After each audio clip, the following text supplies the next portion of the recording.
बुद्धाय नमः।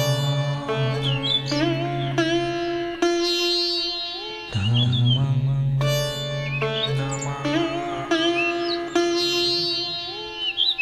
संघं नमः।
पहिल्यांदा आपण आपल्या पंचशील झेंड्याला सलामी देऊन पुढील कार्यक्रमाची सुरुवात करणार आहोत. सर्व ज्येष्ठ नागरिकांनी झेंड्या जवळ जमायचे. या चला हो यांना पण या.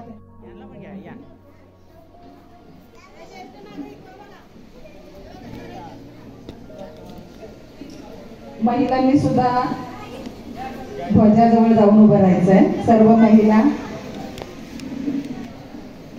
तरुण मित्रमंडळ सुद्धा उभं राहिलं तरी चालेल. हो गाणं बोलायचंय का? सलामी कशी आहे? फक्त 5 मिनिटात 2 मिनिटं. लहान मुलांनी सुद्धा तिथे जमायचंय. शांतता गरजेची आहे.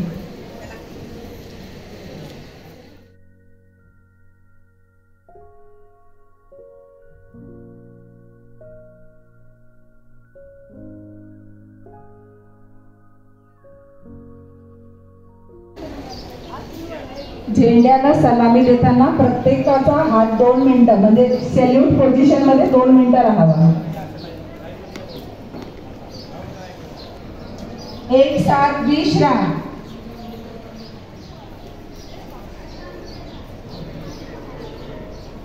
एक साथ सावधान. झेंडे को सलामी दे, सलामी दे.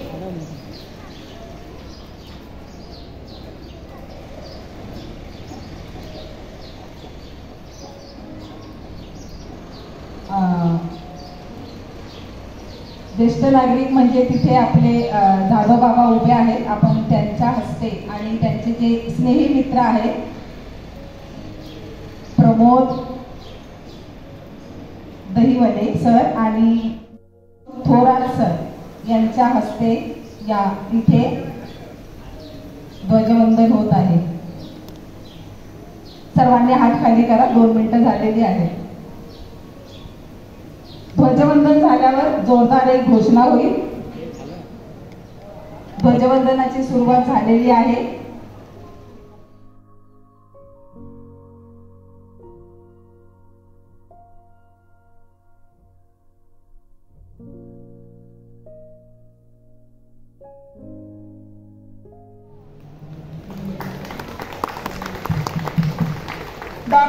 बाबासाहेब आंबेडकरांचा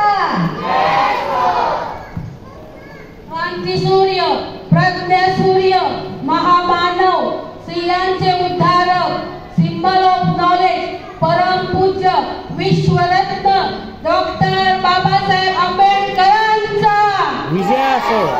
डॉक्टर बाबासाहेब आंबेडकरांचा डॉक्टर बाबासाहेब आंबेडकरांचा जय भीम. तथागत गौतम बुद्धांचा जय भीम. जय भीम. बाबासाहेब अमर रहे अमर रहे अमर रहे. बाबासाहेब अमर रहे अमर आज झालं रहे. बोला. जब तक सूरज चांद रहेगा जब चलो तक ना. सूरज हे चांद खूप excited रहेगा. जय जय जय जय जय भीम. जय जय जय जय जय भीम. नमो बुद्धाय. चलो आता आसन ग्रहण करा. सर्व लहान मुलांनी खाली येऊन बसायचं आहे रांगेमध्ये. वरिष्ठ नागरिक ज्येष्ठ नागरिक पहिल्या चेअरवर बसतील. ज्येष्ठ नागरिक पहिल्या खुर्चीत बसतील. महिला मंडळांनी त्यांच्या मागे बसायचं आहे.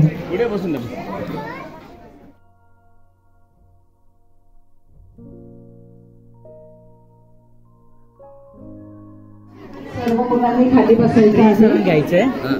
ज्येष्ठ नागरिक पहिल्या रांगेत बसतील खुर्चीच्या. नाही वंदना पण घ्या. जाधव बाबा एकच दहिवले सर थोरात सर सर्वांनी लवकरात लवकर आसन ग्रहण करायचं.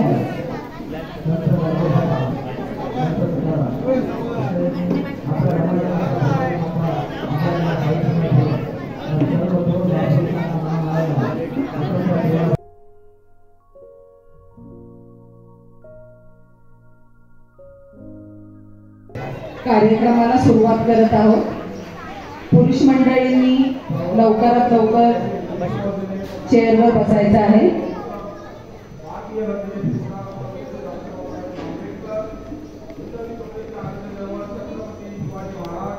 कार्यक्रमाला सुरुवात करते. संविधान असे लिहिले की मिटणार नाही. संविधान असे लिहिले ते मिटणार नाही. ऋण बाबासाहेबांचे या जन्मात तरी फिटणार नाही. ऋण बाबासाहेबांचे या जन्मात तरी फिटणार नाही. अशा या महामानवाच्या कार्यक्रमासाठी आज आपण इथे सर्वांनी जी उपस्थिती दाखवली आहे ती ग्राह्य धरून आजचा कार्यक्रम सुरुवात करूया. मानवाला मानवासारखे जगण्याचा हक्क ज्या रत्नाने आपल्याला दिला असे परमपूज्य विश्वरत्न बोधिसत्व डॉक्टर बाबासाहेब आंबेडकर यांना माझे त्रिवार वंदन. शांततेचा महामार्ग दाखवणारे गौतम बुद्ध ज्यांच्या छत्रछायेखाली आजचा महाराष्ट्र दौडतो आहे असे महाराष्ट्राचे आराध्य दैवत छत्रपती शिवाजी महाराज, माता रमाई,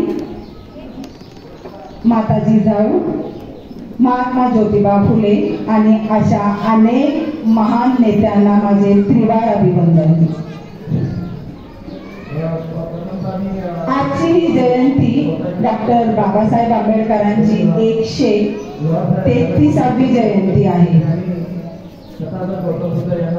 आपल्या पिढीपर्यंत किंवा आपल्यापेक्षा जे काही ज्येष्ठ नागरिक आहे त्या सर्वांनाच माहिती आहे की डॉक्टर बाबासाहेब आंबेडकरांनी आपल्यासाठी काय केले आहे. त्यांचे कष्ट हे फक्त 2 तासात बोलण्यासारखे किंवा मांडण्यासारखे नाहीये. कारण डॉक्टर बाबासाहेब आंबेडकरांच्या भारतातच नाही तर बाहेरगावी देशात सुद्धा खूप मोठ्या लायब्ररी आहेत. खूप त्यांनी बुक्सचं म्हणजे पुस्तकांचं लेखन केलेलं आहे. जवळजवळ 8 ते 12 हजारापेक्षा वरती बुक्स डॉक्टर बाबासाहेब आंबेडकरांनी लिहिलेली आहेत. आपण त्यातली फार कमी बुक वाचतो आणि भाषण जेव्हा ऐकतो तेव्हा भाषणात जे बोललं जातं ते फक्त तेवढ्या मिनिटापुरतंच ग्राह्य न धरता आपल्या आयुष्यात ती वाटचाल सरळ कशी करता येईल याचंही आपण संकलन केलं पाहिजे. आजच्या कार्यक्रमाला आपल्याला लाभलेले पाहुणे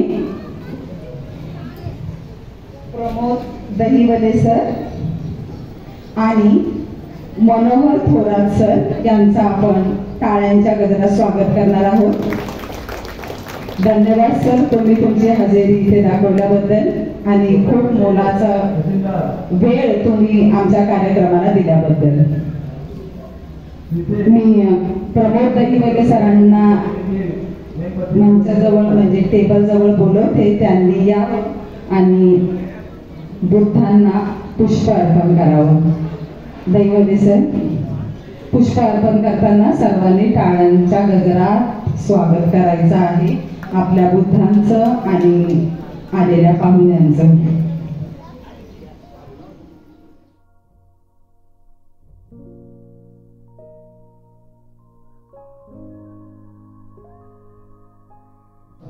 टाळ्या. धन्यवाद सर, बसावे. थोरात सरांना मी पुढे बोलवते, त्यांनी यावं आणि आंबेडकरांच्या फोटोला हार अर्पण करावा. प्रत्येक वेळी सांगायची गरज नाही, टाळ्या वाजतच राहायला पाहिजे. एकच दिवस कार्यक्रम असतो, तुमचं ब्लड सर्क्युलेशन पण चांगलं होईल.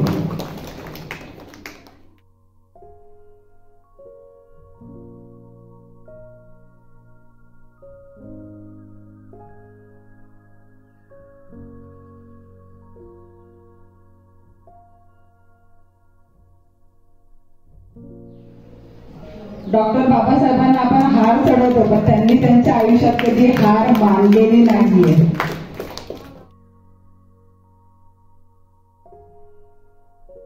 आपल्या सोसायटीतील आता ज्येष्ठ नागरिक म्हणजे जाधव बाबा यांना मी पुढे बोलवते, त्यांनी येऊन शिवाजी महाराजांच्या प्रतिमेस पुष्पहार चढवावा.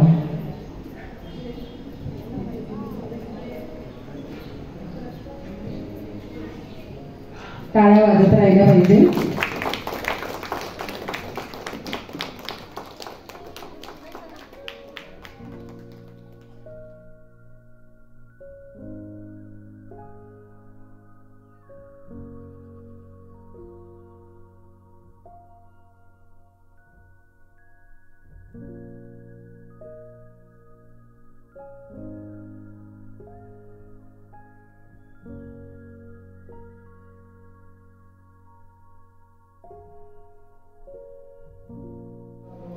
धन्यवाद बाबा.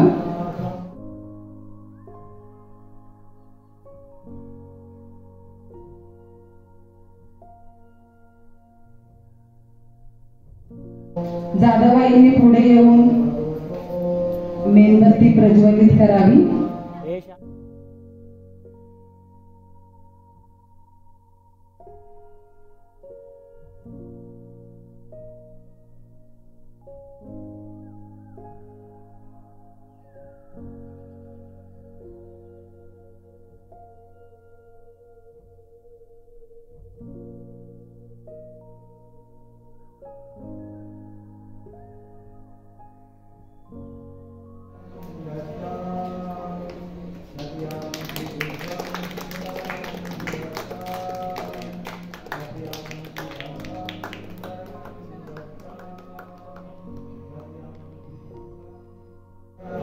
मेणबत्ती प्रज्वलित झालेली आहे, ती ज्ञानाचं एक प्रतीक आहे.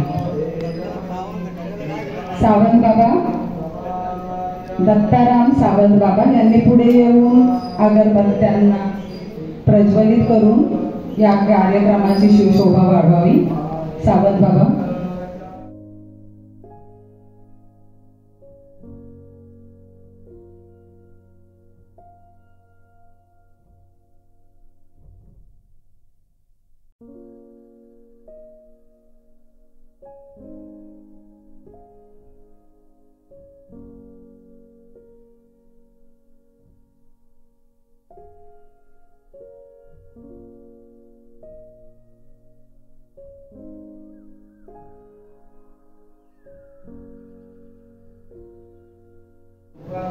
कार्यक्रम आता प्रज्वलित आणि सुहासित झालेला आहे या महामानवांमुळे.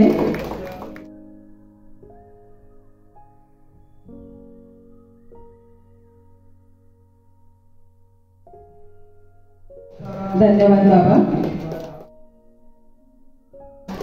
पुन्हा एकदा मी जयंतीच्या सर्वांना लाख लाख शुभेच्छा देते आणि अगदी महत्वाची सुरुवात म्हणजे धम्मवंदना घेऊन आपण कार्यक्रमाची सुरुवात करत आहोत.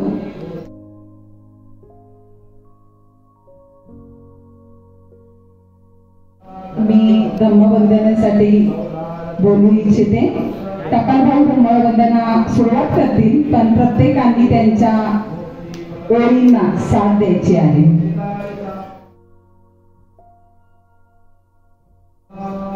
आपण पंचशी घेऊया. नमो तस्स भगवतो अरहतो सम्मा सम्बुद्धस्स.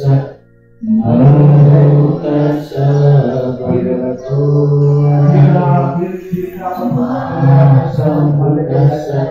नमो तस्स भगवतो अरहतो सम्मा सम्बुद्धस्स. नमो तस्स भगवतो अरहतो सम्मा सम्बुद्धस्स.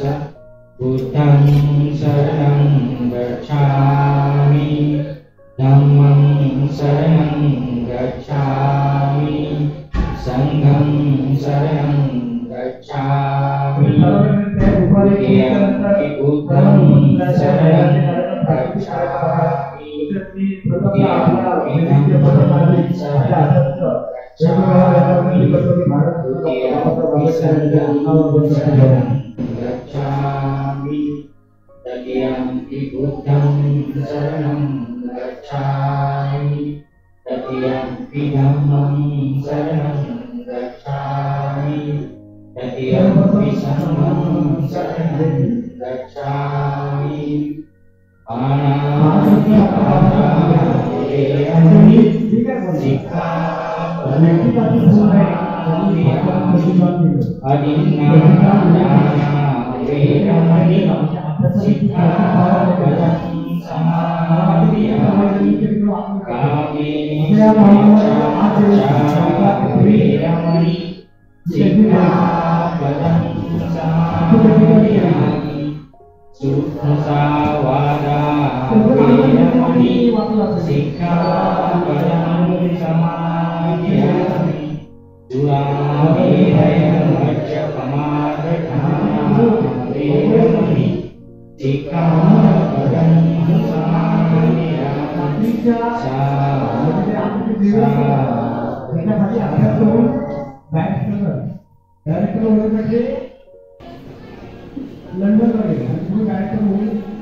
भारताची संविधानाची उद्दिष्टा आपण त्यांच्या पाठी बोलूया.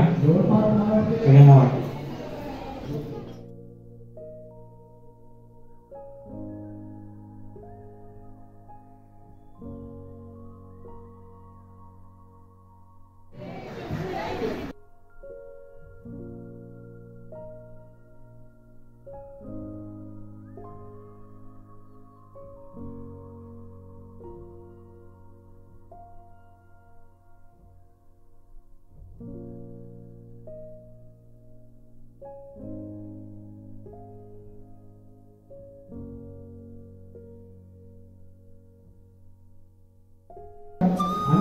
भारताचे संविधान. आम्ही भारताचे लोक भारताचे एक सार्वभौम समाजवादी धर्मनिरपेक्ष लोकशाही गणराज्य घडविण्याचा व त्याच्या सर्व नागरिकांस सामाजिक आर्थिक व राजनैतिक न्याय विचार अभिव्यक्ती विश्वास श्रद्धा व उपासना यांचे स्वातंत्र्य दर्जाची व संधीची समानता निश्चितपणे प्राप्त करून देण्याचा आणि त्या सर्वांमध्ये व्यक्तीची प्रतिष्ठा व राष्ट्राची एकता आणि एकात्मता यांचे आश्वासन देणारी बंधुता प्रवर्धित करण्याचा संकल्पपूर्वक निर्धार करून आमच्या संविधान सभेत आज दिनांक 26 नोव्हेंबर 1949 रोजी याद्वारे हे संविधान अंगीकृत आणि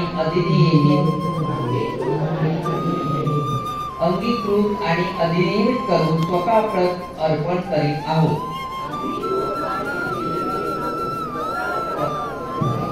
जय भीम. जय भीम, जय संविधान. धन्यवाद सर.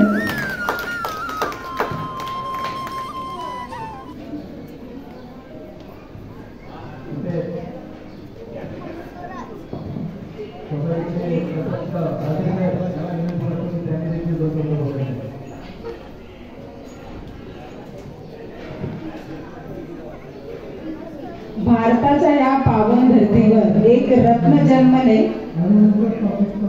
ते म्हणजे आपले डॉक्टर बाबासाहेब आंबेडकर. अशा या रत्नाची सुद्धा एक वंदना आता इथे होणार आहे. आपण आता इथे भीमवंदना घेणार आहोत. तस्मै पुढे या आणि धम्मवंदनेला सुरुवात करा. कुठली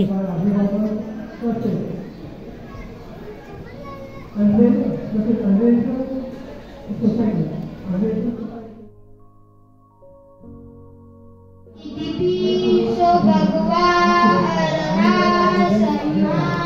संभूतो विचारचरण संपन्नो सुगतो लोकविदु अनुत्तरो पुलिस सद्धम्म सारथी सत्ता देवानुसानं भगवादी बुद्धं जितं यादिपासनं गच्छामि एच बुद्धाति दास एच बुद्धानागता पचुपन्ना एच बुद्धात्मन्दायि सर्वदा नत्ति मे शरणं मह्यं बुद्धो मे शरणं वरम् एकेन सचवचेन होतु मे जयमङ्गलम् उत्तमङ्गेन वन्देया पार्थसोत्तमम् बुद्धो यो हरितो दोषो बुद्धभवतु तमः यं किञ्चिरतनं करोति विविधाभूतु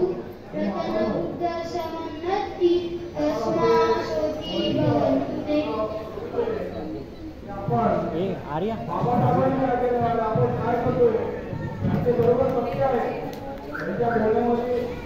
सावी कुठे आहे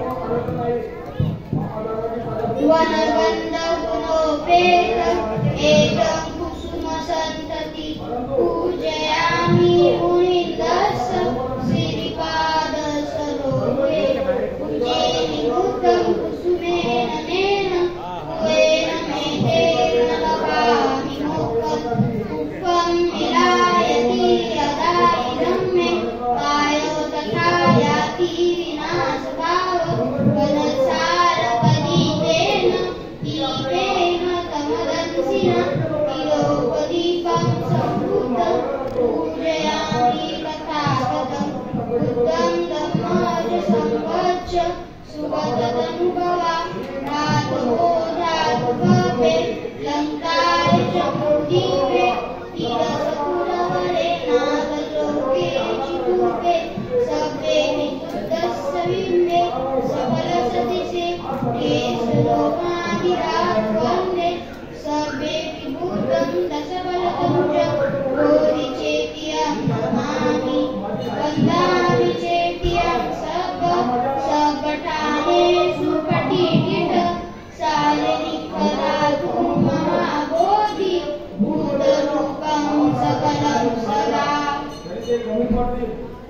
स्तुती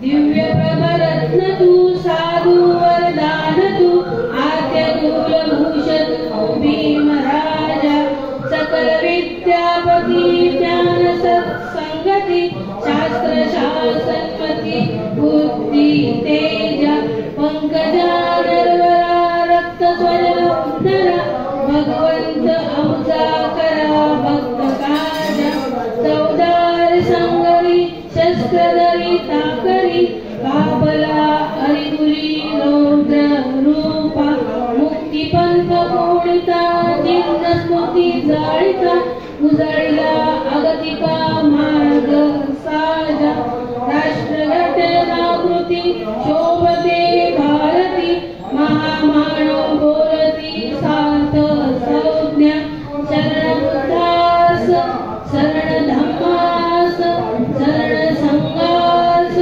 मी भीमराजा मी भीमराजा मी भीमराजा जय भीम नमो बुद्धाय.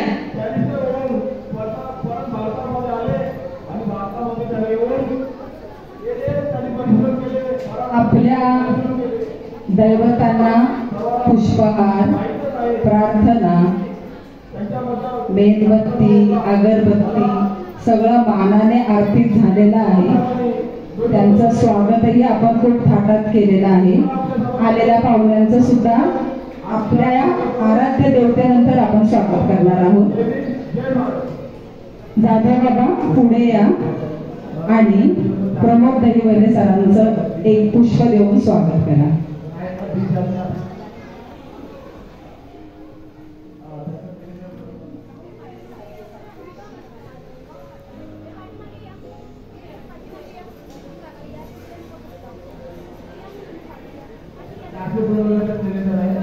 टाळ्यांच्या गजरात स्वागत असावं त्यांचं.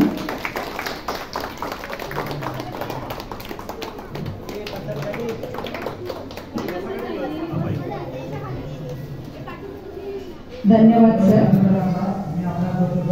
बाबा थांबा. जाधव बाबा तुम्ही थांबा.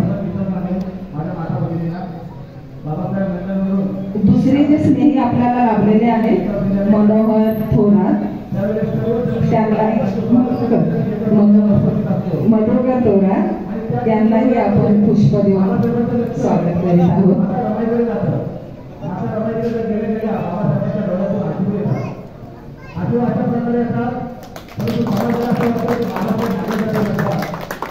धन्यवाद.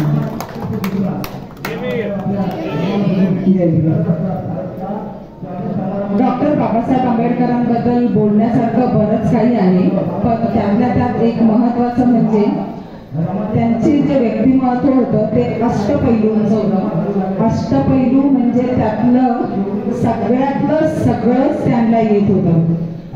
जसं सामाजिक शैक्षणिक न्याय हिंसा अहिंसा भाषिक स्त्रियांचे अत्याचार अशा अनेक प्रकारचं ज्ञान त्यांना अवगत होतं. 8 वर्षाचा अभ्यास त्यांनी अवघ्या 2 वर्ष 10 दिवसातच त्यांनी कंप्लीट केला होता.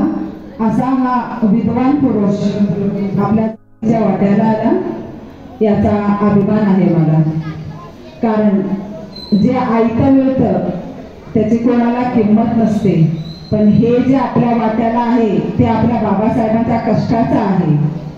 याचा अनादर आपणही करता कामा नये आणि आपल्या पुढच्या पिढीलाही तो करून देता कामा नये.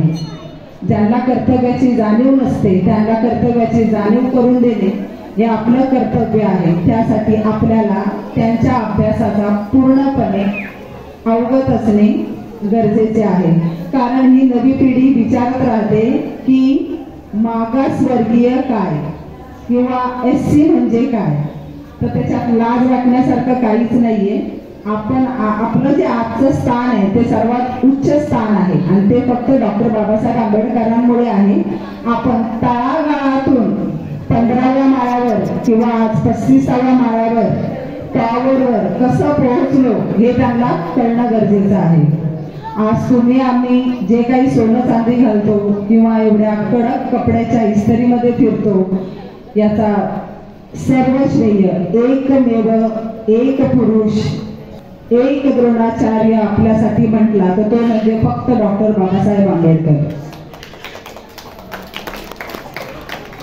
अंगावर अगदी काटा येतो की संविधान लिहिताना बऱ्याच वेळा डॉक्टर बाबासाहेब आंबेडकर हे जेवलेले नाहीयेत आणि काही लोक म्हणतात की आम्हाला संविधान माहिती नाहीये किंवा आंबेडकरांनी आमच्यासाठी काही केलेलं नाहीये.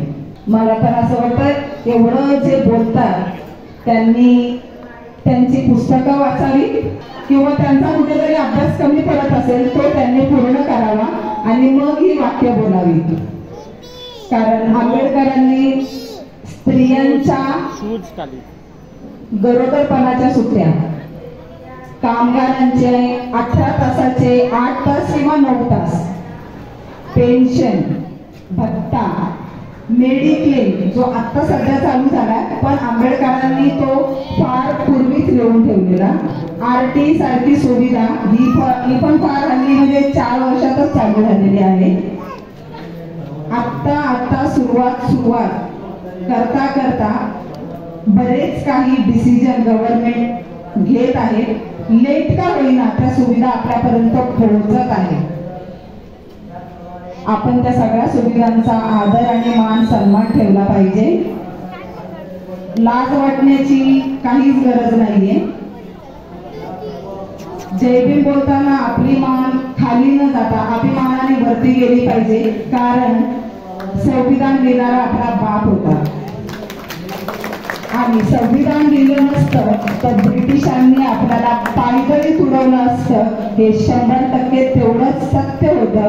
ते डॉक्टर बाबासाहेब आंबेडकरांनी ध्यानी घेतलं आणि कोणाचीही साथ न घेता त्या एकट्या महामानवाने संविधान पार पडलं आणि त्यानंतर ते बहाल करण्यात आलं. एकट्या माणसाने एवढ्या लोकांना गाळातून वरती काढणे आणि क्षुल्लक अगदी क्षुल्लक म्हणजे ज्याला वेडेपणा म्हणता येईल अशा अधिकारापासून आपण जे वंचित होतो त्या अधिकारावर आज आपण उच्च शिखरावर आहोत म्हणजे टॉपवर आहोत. काही लोकांना त्याचा त्रासही होतो की आपण आता पुढे प्रगती करत आहोत. अशीच प्रगती आपली दिवसेंदिवस महिने आणि सालोनसाल होत राहो अशी माझी बुद्धचरणी प्रार्थना आहे. इथे आलेल्या पाहुण्यांना जर 2 शब्द बोलायचे असतील तर त्यांनी पुढे येऊन त्यांचं मनोगत व्यक्त करावं. मी जास्त काही बोलत नाही कारण त्यांनाही थोडासा चान्स मिळाला पाहिजे, संधी मिळाली पाहिजे. थोरात सर या. सर्व महापुरुषांना प्रेमाळ अभिवादन आणि आपल्या सर्वांना बाबासाहेब आंबेडकर जयंतीच्या हार्दिक हार्दिक शुभेच्छा. मी मधुकर थोरात करंजनाळ्याला राहतो आणि गेली 35 वर्ष चळवळीमध्ये आहे. या भागात मधल्या हार्ट पेशंट झाल्यामुळे 10 वर्ष थोडासा गॅप होता पण आमच्या दैवले साहेबांनी काही शांत बसू दिलं नाही, पुन्हा फिरवणं चालू केलं. आणि उरण नाक्यावर माझा ऑफिस आहे, इन्शुरन्सचा बिझनेस आहे माझा. बाबासाहेबांची स्कूलही आहे आज जे काही आहे ते. आणि बाबासाहेबांनी आता मी तुम्हाला बाबासाहेब सांगण्याचा तितका मोठा नाही आहे आणि बाबासाहेबांनी तुम्ही काय केलं पाहिजे हे सांगण्याचे इतपत मी मोठा नाही आहे. पण बाबासाहेबांनी मी काय घेतलं तर बाबासाहेबांनी जे जे सांगितलं आम्ही फक्त ऐकलं, त्याचं अनुकरण आम्ही 100% आजही करत नाही. आणि का करत नाही तर आता आम्हाला करण्यासाठी पुन्हा बाबासाहेबांची वाट बघत आहोत का कोणीतरी पुन्हा बाबासाहेब येणार आहे. आता येईल का बाबासाहेब कधीतरी? मग रोड डोळ्यात तेल ओतून आम्हाला आता जागरण करायचं आहे आणि संविधानाचं रक्षण करायचं आहे. बरोबर आहे. मग बाबासाहेबांनी काय काय सांगितलं होतं आम्हाला? शिक्षण घ्या, आम्ही थोड्याफार प्रमाणात शिक्षण घेतलं, अजून पूर्ण नाही. आणि मग जो शिक्षण घेऊन पुढे गेला तो रिटर्न आला नाही. मग बाबासाहेब म्हणते तुम्ही संघटित व्हा. मग आम्ही खरंच संघटित झालो का? तर आम्ही बाबासाहेबांना मानण्याऐवजी गटाच्या नेत्याला मानणं चालू केलं. बाबासाहेबांना मी फक्त एकच दिवस म्हणतो, 6 डिसेंबर आणि 14 एप्रिल. आणि व्यतिरिक्त मग गट, मग फळांचा नेता, बरोबर आहे. मग तो नेता कुठेही गेला तरी नेता, मग तो आम्हाला कुठेही नेता, बरोबर आहे. मग बाबासाहेब मग आम्ही ती नाही ऐकलं, कारण मी कुठल्या गटात नाहीये. मी सरळ म्हणजे ऐकलं बाबासाहेबांचं. दुसरं, बाबासाहेब असं म्हणतात का तुमच्या कमाईचा 20वा हिस्सा द्या. मला 100% माहित आहे तुम्ही देता, पण मी आता द्यायला सुरुवात केली. मला माहितच नव्हतं. बाबासाहेब म्हणतात तुमच्या कमाईचा 20वा गेला पाहिजे. आम्ही दिला का खरी इमानदारीनं? देतो का? नाही देत. घेतो, देत नाही, बरोबर आहे. आणि म्हणून बाबासाहेबांना श्रद्धांजली किंवा बाबासाहेबांचं आजच्या दिवसातच आम्ही वर्णन का करतो? इतके दिवसात मग आम्हाला येते का? नाही. आणि म्हणून आमचा अहंकार जो काही आता वाढलेला आहे, आम्ही सोसायट्या पालण्यामध्ये आलो, आमचा थोडा अहंकार 100% गेला. मी म्हणत नाही पूर्ण खाली आला, पण 10% खाली आला. मग 10% खाली आलं काय होईल? आपल्या पनवेल तालुक्यामध्ये जवळजवळ 1.5-2 लाखाची वर लोकसंख्या आहे.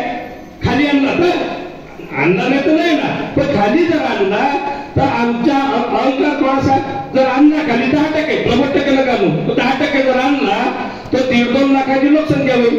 आणि 1.5-2 लाखाची लोकसंख्या जर एकत्र दिसलं तर काय होईल? आणि म्हणून बाबासाहेबांचे संघटित राहा. संघटित राहण्यामागचा काय येतो होता बाबासाहेबांचा? कारण एकटे असले तर दुश्मन तुम्हाला साफ करतील, पण एकजूट जर तुम्ही असले तर मग मात्र तुमच्या नादाला कोण लागणार नाही. आणि मग बाबासाहेबांचं आम्ही तेही ऐकलं नाही. मग बाबासाहेब म्हणता शिका, संघटित व्हा आणि संघर्ष करा. मग संघर्ष कोणता?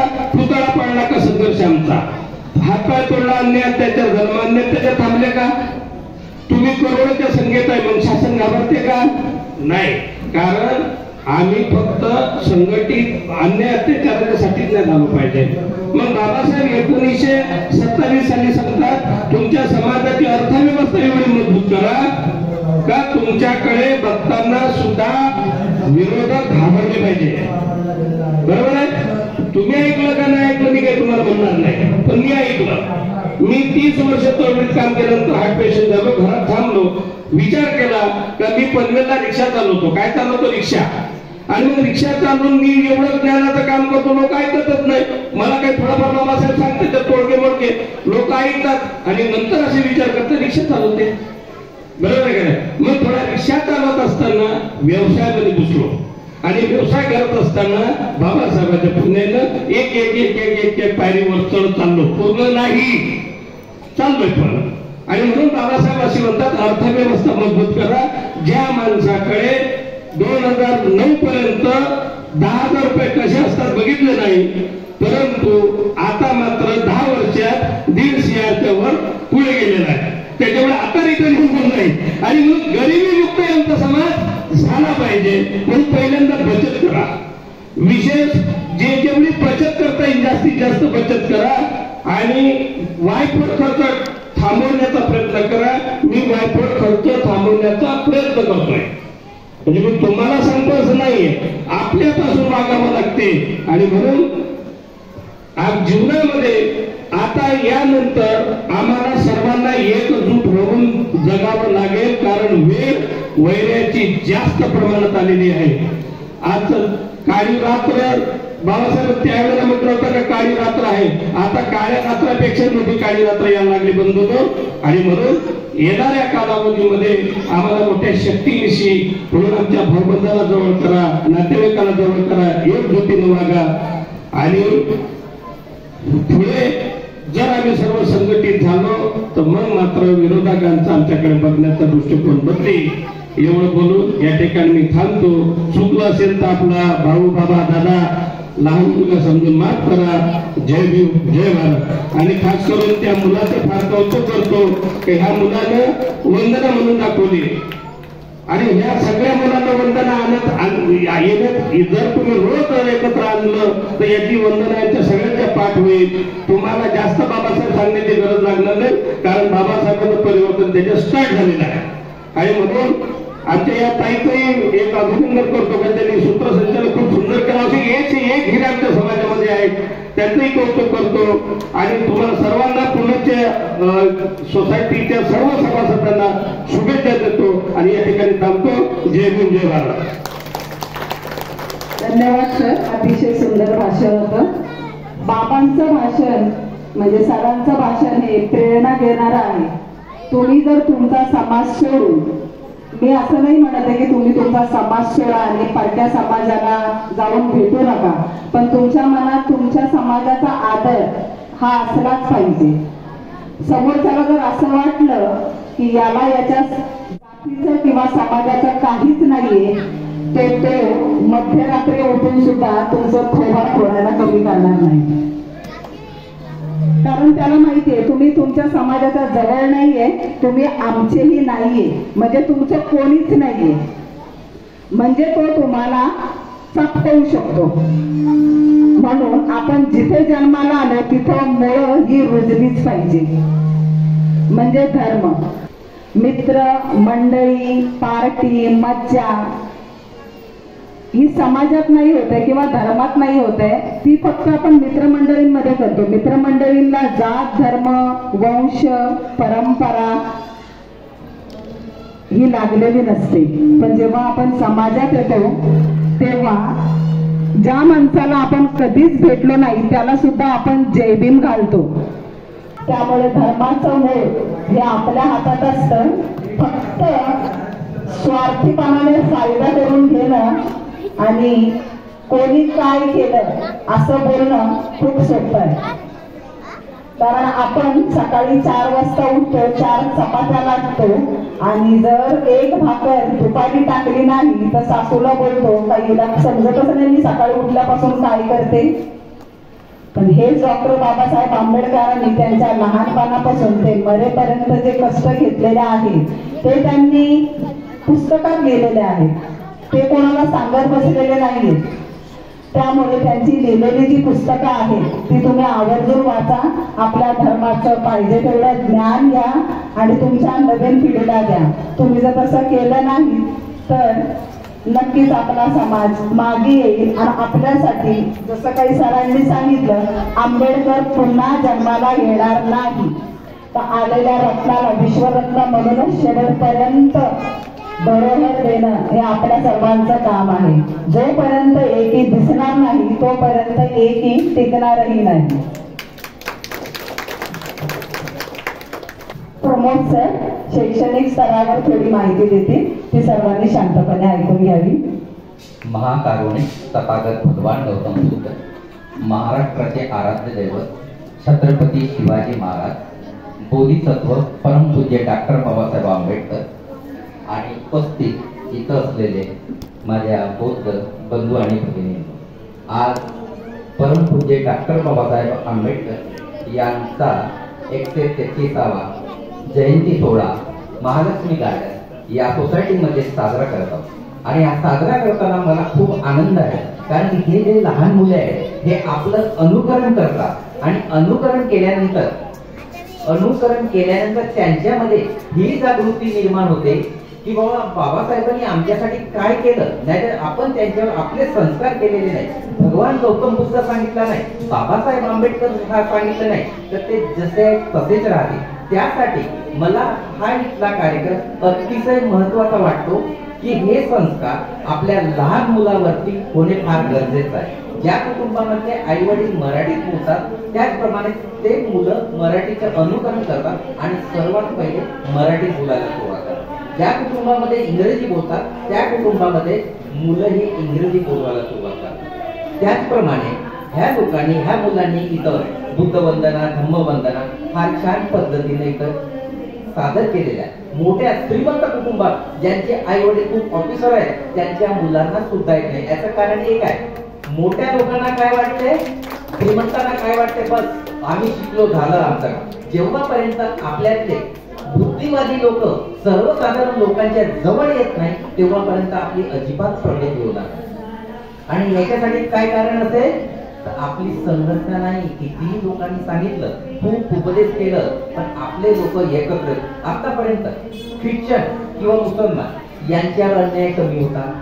पारसी किती आहे? एकदम मोठा पारसीवाडी मुंबई. महाराष्ट्रात बघितलं तर एकाच ठिकाणी पारसी लोक आहेत. त्यांच्यात कधी ऐकलं का अन्याय अत्याचार झाला म्हणून? नाही. आपल्यावर का होता? आपली संघटना नाही. एखादा माणूस आपल्या समाजाच्या एखाद्या बिल्डिंग मध्ये राहत असेल तर तू दाखवतच नाही मी बुद्धिस्ट आहे म्हणून, कारण तो लोकांना भीतो. माझी जात माहीत झाली तर हे लोक माझ्यापासून बोलणं चालणं बंद करतील. तो स्वतःपासून स्वतःचा अपमान करून घेतो. कोण? आपला माणूस. कोण खाते? आम्ही आपल्याला वाटतं कोण खाते? आपण आपल्या समाजात मिळून मिसळून राहायलाच पाहिजे. त्याशिवाय तुमच्या मदतीला कोणीही धावून येणार नाही. आपण सर्वात पहिले धावत आपल्या नातेवाईकाकडे जातो. नातेवाईक नसला तर आपल्या धम्म बांधवाकडे जातो. आपल्या नातेवाईकांनंतर आपल्या जवळचा माणूस जर कोण असेल तर आपला धम्म बांधव आहे आणि आपल्या धम्म बांधवाला आपण संघटित करतो. आता बुद्धिवादाचे दोन प्रकार पडतात. जे काही बुद्धिवादी असतात, स्वतःला विद्वान समजतात, त्यांच्यात दोन प्रकार पडतात. एक विद्वान असतात की थोडाफार बाबासाहेबांचा अभ्यास करतात आणि आपलं तत्वज्ञान लोकांसमोर सांगत बसतात. हा एक झाला बुद्धिवाद, म्हणजे बुद्धिवाद. दुसरा प्रकार असा आहे की जे बुद्धिवादी असतात, मोठ्या मोठ्या हुद्द्यावर आहेत आपले लोक. मला माहित आहे आमच्या विदर्भातले माझ्या ओळखीचे बरेच असे ऑफिसर आहेत की ते लोकांसोबत नातेवाईकासोबत संपर्क ठेवत नाही. त्यांना काय वाटते आम्ही इतरांपेक्षा वेगळे आहोत. कुणाला वाटते जे खूप मोठे होते. परंतु बाबासाहेब काय म्हणाले, मुसलमानावर अन्याय अत्याचार का होत नाही? काश्मीर पासून तर कन्याकुमारी पर्यंत, काश्मीर पासून तर कन्याकुमारी पर्यंत ते एक फुटे राहतात आणि सगळे लोक मस्जिद मध्ये जातात. मस्जिद मध्ये गेल्यानंतर त्यांची ओळख होते असतात आणि ओळख झाल्यानंतर एखादा माणूस कोणी वारला, बिमार पडला, त्या ठिकाणी सर्व लोक धावत जातात. मग मला आश्चर्य वाटते कसं आश्चर्य, एकाच ठिकाणी काय राहतो? भाड्याने राहतो. तर इतके लोक कुठून जमले? आपल्या समाजात काही जमत, आपल्या समाजात जमत नाही. आणि याला जर कोणती कारणीभूत गोष्ट असेल तर आपण लोकांमध्ये मिसळण्याचा प्रयत्न करत नाही. समाज बांधवांना दूर ठेवतो आणि आपलं अस्तित्व वेगळं ठेवतो. आपलं अस्तित्व वेगळं ठेवणे म्हणजेच आपण आपल्या विचारापासून दूर जात आहोत. ते एक गोष्ट करणे. आता बाबासाहेबांनी किती प्रयत्न केले मला काही सांगायची गरज नाही, कारण की बाबासाहेब म्हटलं. आता आपण इथं काय दिसतो माहिती आहे? मला नोकरी नसती मी आज तुमच्यासोबत माईक धरून उभा बिलकुल काय करू. सर्व्हिस आहे म्हणून आम्ही कितीतरी अंतर, आमचा जिल्हा फार लांब आहे, माझा जिल्हा भंडारा जिल्हा. इथं नोकरी आहे, नोकरीच्या भरोश्याला आमचा उदरनिर्वाह चालतो म्हणून इथं. पण समाजामध्ये काय पडलेले सांगू तुम्हाला, रेल्वे स्टेशनवरून लोक खाली उतरले आपल्या पल्लीच्या, तर जे लोक असे राहतात तसे रस्त्यावर काय म्हणतात ते फार चुकी आहे. का चुकी आहे? माणूस मायनस विचार त्याची किंमत होते शून्य. माणसामधून विचार काढला तर त्याची किंमत काय होतो? शून्य. आणि जे शून्य आहे त्यांना भारतामध्ये फार म्हणजे सुखी समाधानी समज आहे. असंच माझ्या एका व्यक्तीसोबत आर्ग्युमेंट झालं. तो काय म्हणतो, कातकरी फार सुखी आहे. मी त्यांना सांगितलं की मी इतक्या लांबून इथं नोकरी करायला आलो कारण की माझ्या पगारावर माझं कुटुंब चालतंय, बरोबर. म्हटलं मग तुम्ही सुखी आहे तर स्वतःची प्रॉपर्टी दुसऱ्याला दान करा आणि त्या कातकऱ्यासारखं राहा म्हणजे एकदम सुखी. तो अजिबात तू बोलायला तयार नाही. म्हणजे पब्लिक कडून जे मिसगाईड केल्या जाते लोकांना, कशासाठी? तुम्ही जसे तसेच्या समोर वाढण्याचा प्रयत्न करू नका. आता बऱ्याच ठिकाणी आपण ऐकतो शिक्षणाचा विषय जसवाला काय ऐकतो आपण, ओळख पाहिजे, वसिला पाहिजे, कुठेही नोकऱ्या लागतात, ठिकठिकाणी. पण माझं असं म्हणणं आहे, आज नाही 100 वर्षांनी ज्याच्याकडे टॅलेंट आहे त्याची डिमांड माना अथवा मानू नका. कुठलाही शासन नोकरी आहे, ज्याच्याकडे टॅलेंट आहे त्याची डिमांड आहे. हे झालं भारतापुरतं मर्यादित. पण जे अमेरिका, इंग्लंडला, फॉरेन अपोर्ड मध्ये, UK मध्ये जे लोक नोकरी करायला जातात तिथं तुमची कोणी कास्ट विचारतो का? नाही. टॅलेंटवर नोकरी देतात. म्हणजे टॅलेंट असणे हे फार गरजेचं आहे. तर त्याच्यासाठी बाबासाहेबांनी ह्या कशावर शिक्षणावर फार महत्व दिलेलं आहे. म्हणजे बाबासाहेबांनी जो आपल्यावर सगळ्या म्हणजे भारतावर हे जर केलं असेल तर 2 गोष्टीमुळे. पहिली गोष्ट बाबासाहेबांबद्दलची कोणती महत्वाची असेल सांगू तुम्हाला, माझी विद्वता बाजूला ठेवा, मला पब्लिक का घाबरते, माझ्या चारित्र्यामुळे घाबरते. बाबासाहेबांमुळे जे सील होतं ते भारतातल्या कुठल्याच नागरिकामध्ये नव्हतं. बाबासाहेबांना जे स्थान मिळत होतं तितक्या चारित्र्यामुळे. म्हणून त्यांनी सांगितलंय विद्या ही कशी आहे, विद्या ही दुधारी तलवारी सारखी आहे. विद्येला दोन टोक असतात. एक शिकला सवरला माणूस विद्येच्या जोरावर कुणाला फसवायचे कसे, कुणाला लुबाडायचे कसे, तो दुसऱ्याला बनवू पण शकतो, फसवू शकतो. कुणाला अशिक्षित वर्गाला तर दुसऱ्या मार्गाने विद्येच्या जोरावर दुसऱ्या माणसाला चांगलं ज्ञान, चांगलं मार्गदर्शन, चांगलं प्रबोधन करून ह्या समाजाला वर पण देऊ शकतो. मी असं एक सांगतो, काय सांगतो हे असेसमेंट नाही बनणार द्या. काय सांगतो, जो व्यक्ती assistant commissioner, labour assistant commissioner, MSc येईल, MSc डेप्युटी एक्झिक्युटिव्ह इंजिनियर किंवा एक्झिक्युटिव्ह, SC मध्ये सुपरिटेंडेंट इंजिनियर किंवा अन्य विभागामध्ये मुंबई एरिया फक्त जे मोठ्या मोठ्या पोस्टिंगवर आहेत त्यांनी जर मनात आणलं तर तो आपल्या नातेवाईकाला कामावर लावू शकतो. पण केव्हा मनात आणलं तर अन्यथा नाही. कारण मी बघितलंय, मी पहिल्या नोकरीवर नव्हतो. माझा एक नातेवाईक होता SC म्हणजे काय, महावितरण मध्ये सुपरिटेंडिंग इंजिनियर, त्याला म्हणतात मराठीत अधीक्षक अभियंता. त्यामध्ये झटाकचे 1-2 कंपन्यात काम दिलं. आता मी शिकलो सवरला होतो तर परीक्षा देऊन गव्हर्नमेंट मध्ये लागलो, आता रिटायर.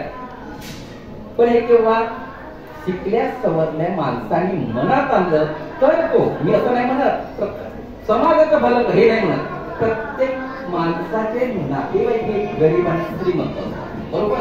तर तुम्ही श्रीमंत सोडून शिकले सवरले करून आपल्या गरीब नातेवाईकडे जे शिक्षणापासून वंचित आहे, आर्थिक परिस्थिती हे आहे, त्यांच्याकडे लक्ष दिल्याशिवाय हा समाज वर जाणार नाही. ज्या पद्धतीने मारवाड्या गुजरात्यामध्ये आपल्या नातेवाईकाला आणतात, त्यांना बिझनेस शिकवतात, बिझनेस मध्ये ट्रेन झाल्यानंतर पैसे देतात आणि तो दुसरा बिझनेस चालू करतो. जेव्हा त्याच्याकडे पैसे असतील तो कमी व्याज दराने किंवा मुद्दल असं रिटर्न करतो. त्यामुळे त्या समाजाचा विकास झालेला आहे. आपल्या एखाद्या मोठ्या माणसाला काही परिस्थिती आली मागितलं तरी तो त्याचा प्रश्न आहे म्हणा. पण जेव्हापर्यंत आपण एकमेकाला मदत करू शकत नाही, संघटित होऊ शकत नाही, एकोप्याने राहू शकत नाही, तेव्हापर्यंत आपला विकास होणार नाही. आता आपण म्हणतो समाज प्रबोधन करणार आहे म्हणून काही नाही काय चालू होतं. तसं मी तुमच्यासोबत बोलत आहे, मी काही प्रबोधन करत नाही. मी काय म्हणतो, मी जे बोलत आहे ते तुम्ही स्वतःच्या बुद्धीच्या कसोटीवर घालून, मी जे काही बोलत आहे ते स्वतःच्या बुद्धीच्या कसोटीवर घालून मनाला पटलं तरच योग्य की अयोग्य ठरवून निर्णय घेण्याचा अधिकार कोणाचा आहे, तुमचा. आलं लक्षात. आता प्रबोधन म्हणजे काय याची व्याख्या प्रबोधनकार उर्फ केशव सीताराम ठाकरे म्हणजे बाळासाहेब ठाकरे यांच्या वडिलांनी प्रबोधन काय याची व्याख्या केली.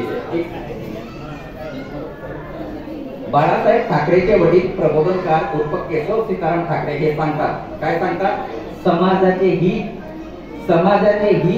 समाजाचे कल्याण आणि समाजाचा फायदा यात दडलेला आहे. ते निर्भयपणे लोकांना सांगणे, कशाची पर्वा न करता सांगणे म्हणजे प्रबोधन होय. काय सांगितलं, प्रबोधन म्हणजे काय, लक्षात घ्या. समाजाचे हित, समाजाचे कल्याण आणि समाजाचा फायदा यात दडलेला आहे. ते निर्भयपणे म्हणजे कुणालाही विका कामा नये, कशाची पर्वा न करता समाजाला समजून सांगणे म्हणजे प्रबोधन. कोण म्हणतात असे, ठाकरे, केशव सीताराम ठाकरे. ते कोण होते, बाबासाहेबांचे मित्र होते. आता मग आपल्या मूळ समस्या काय आहेत, आपण आता मूळ समस्याकडे वळलो पाहिजे. आपल्या समस्या काय, आपल्याला योग्य रीतीने प्रबोधन होत नाही, प्रोत्साहन मिळत नाही, प्रशिक्षण मिळत नाही. आपल्या समाजामध्ये कुणाचे प्रतिनिधित्व राहिलेलं नाही. असा कुठलाही पुढारी नाही की ज्यांच्या नेतृत्वाखाली आपण काम करू. आपण कसं राहायला पाहिजे, जागृत. कसं राहायला पाहिजे, जागृत. आता जागृतीचे 5 सिद्धांत आहेत, लक्ष द्या. ज्याला शत्रू माहीत तो जागृत, ज्याला मित्र माहीत तो जागृत, ज्याला शत्रूची ताकद आणि कमजोरी माहीत तो जागृत, ज्याला आपली ताकद आणि कमजोरी माहीत तो जागृत, ज्याला आपला इतिहास माहीत तो जागृत. हे जागृतीचे काय आहेत, 5 सिद्धांत आहेत. आता मला मुलांसाठी बोलायचं आहे. शिक्षण म्हणजे काय, काय सांगितलं, शिक्षण म्हणजे काय, लक्ष द्या. शिक्षण म्हणजे वही पेन नव्हे, शिक्षण म्हणजे वही पेन नव्हे तर बुद्धीला सत्याकडे, भावनेला माणुसकीकडे आणि शरीराला श्रमाकडे नेण्याचा मार्ग म्हणजे शिक्षण.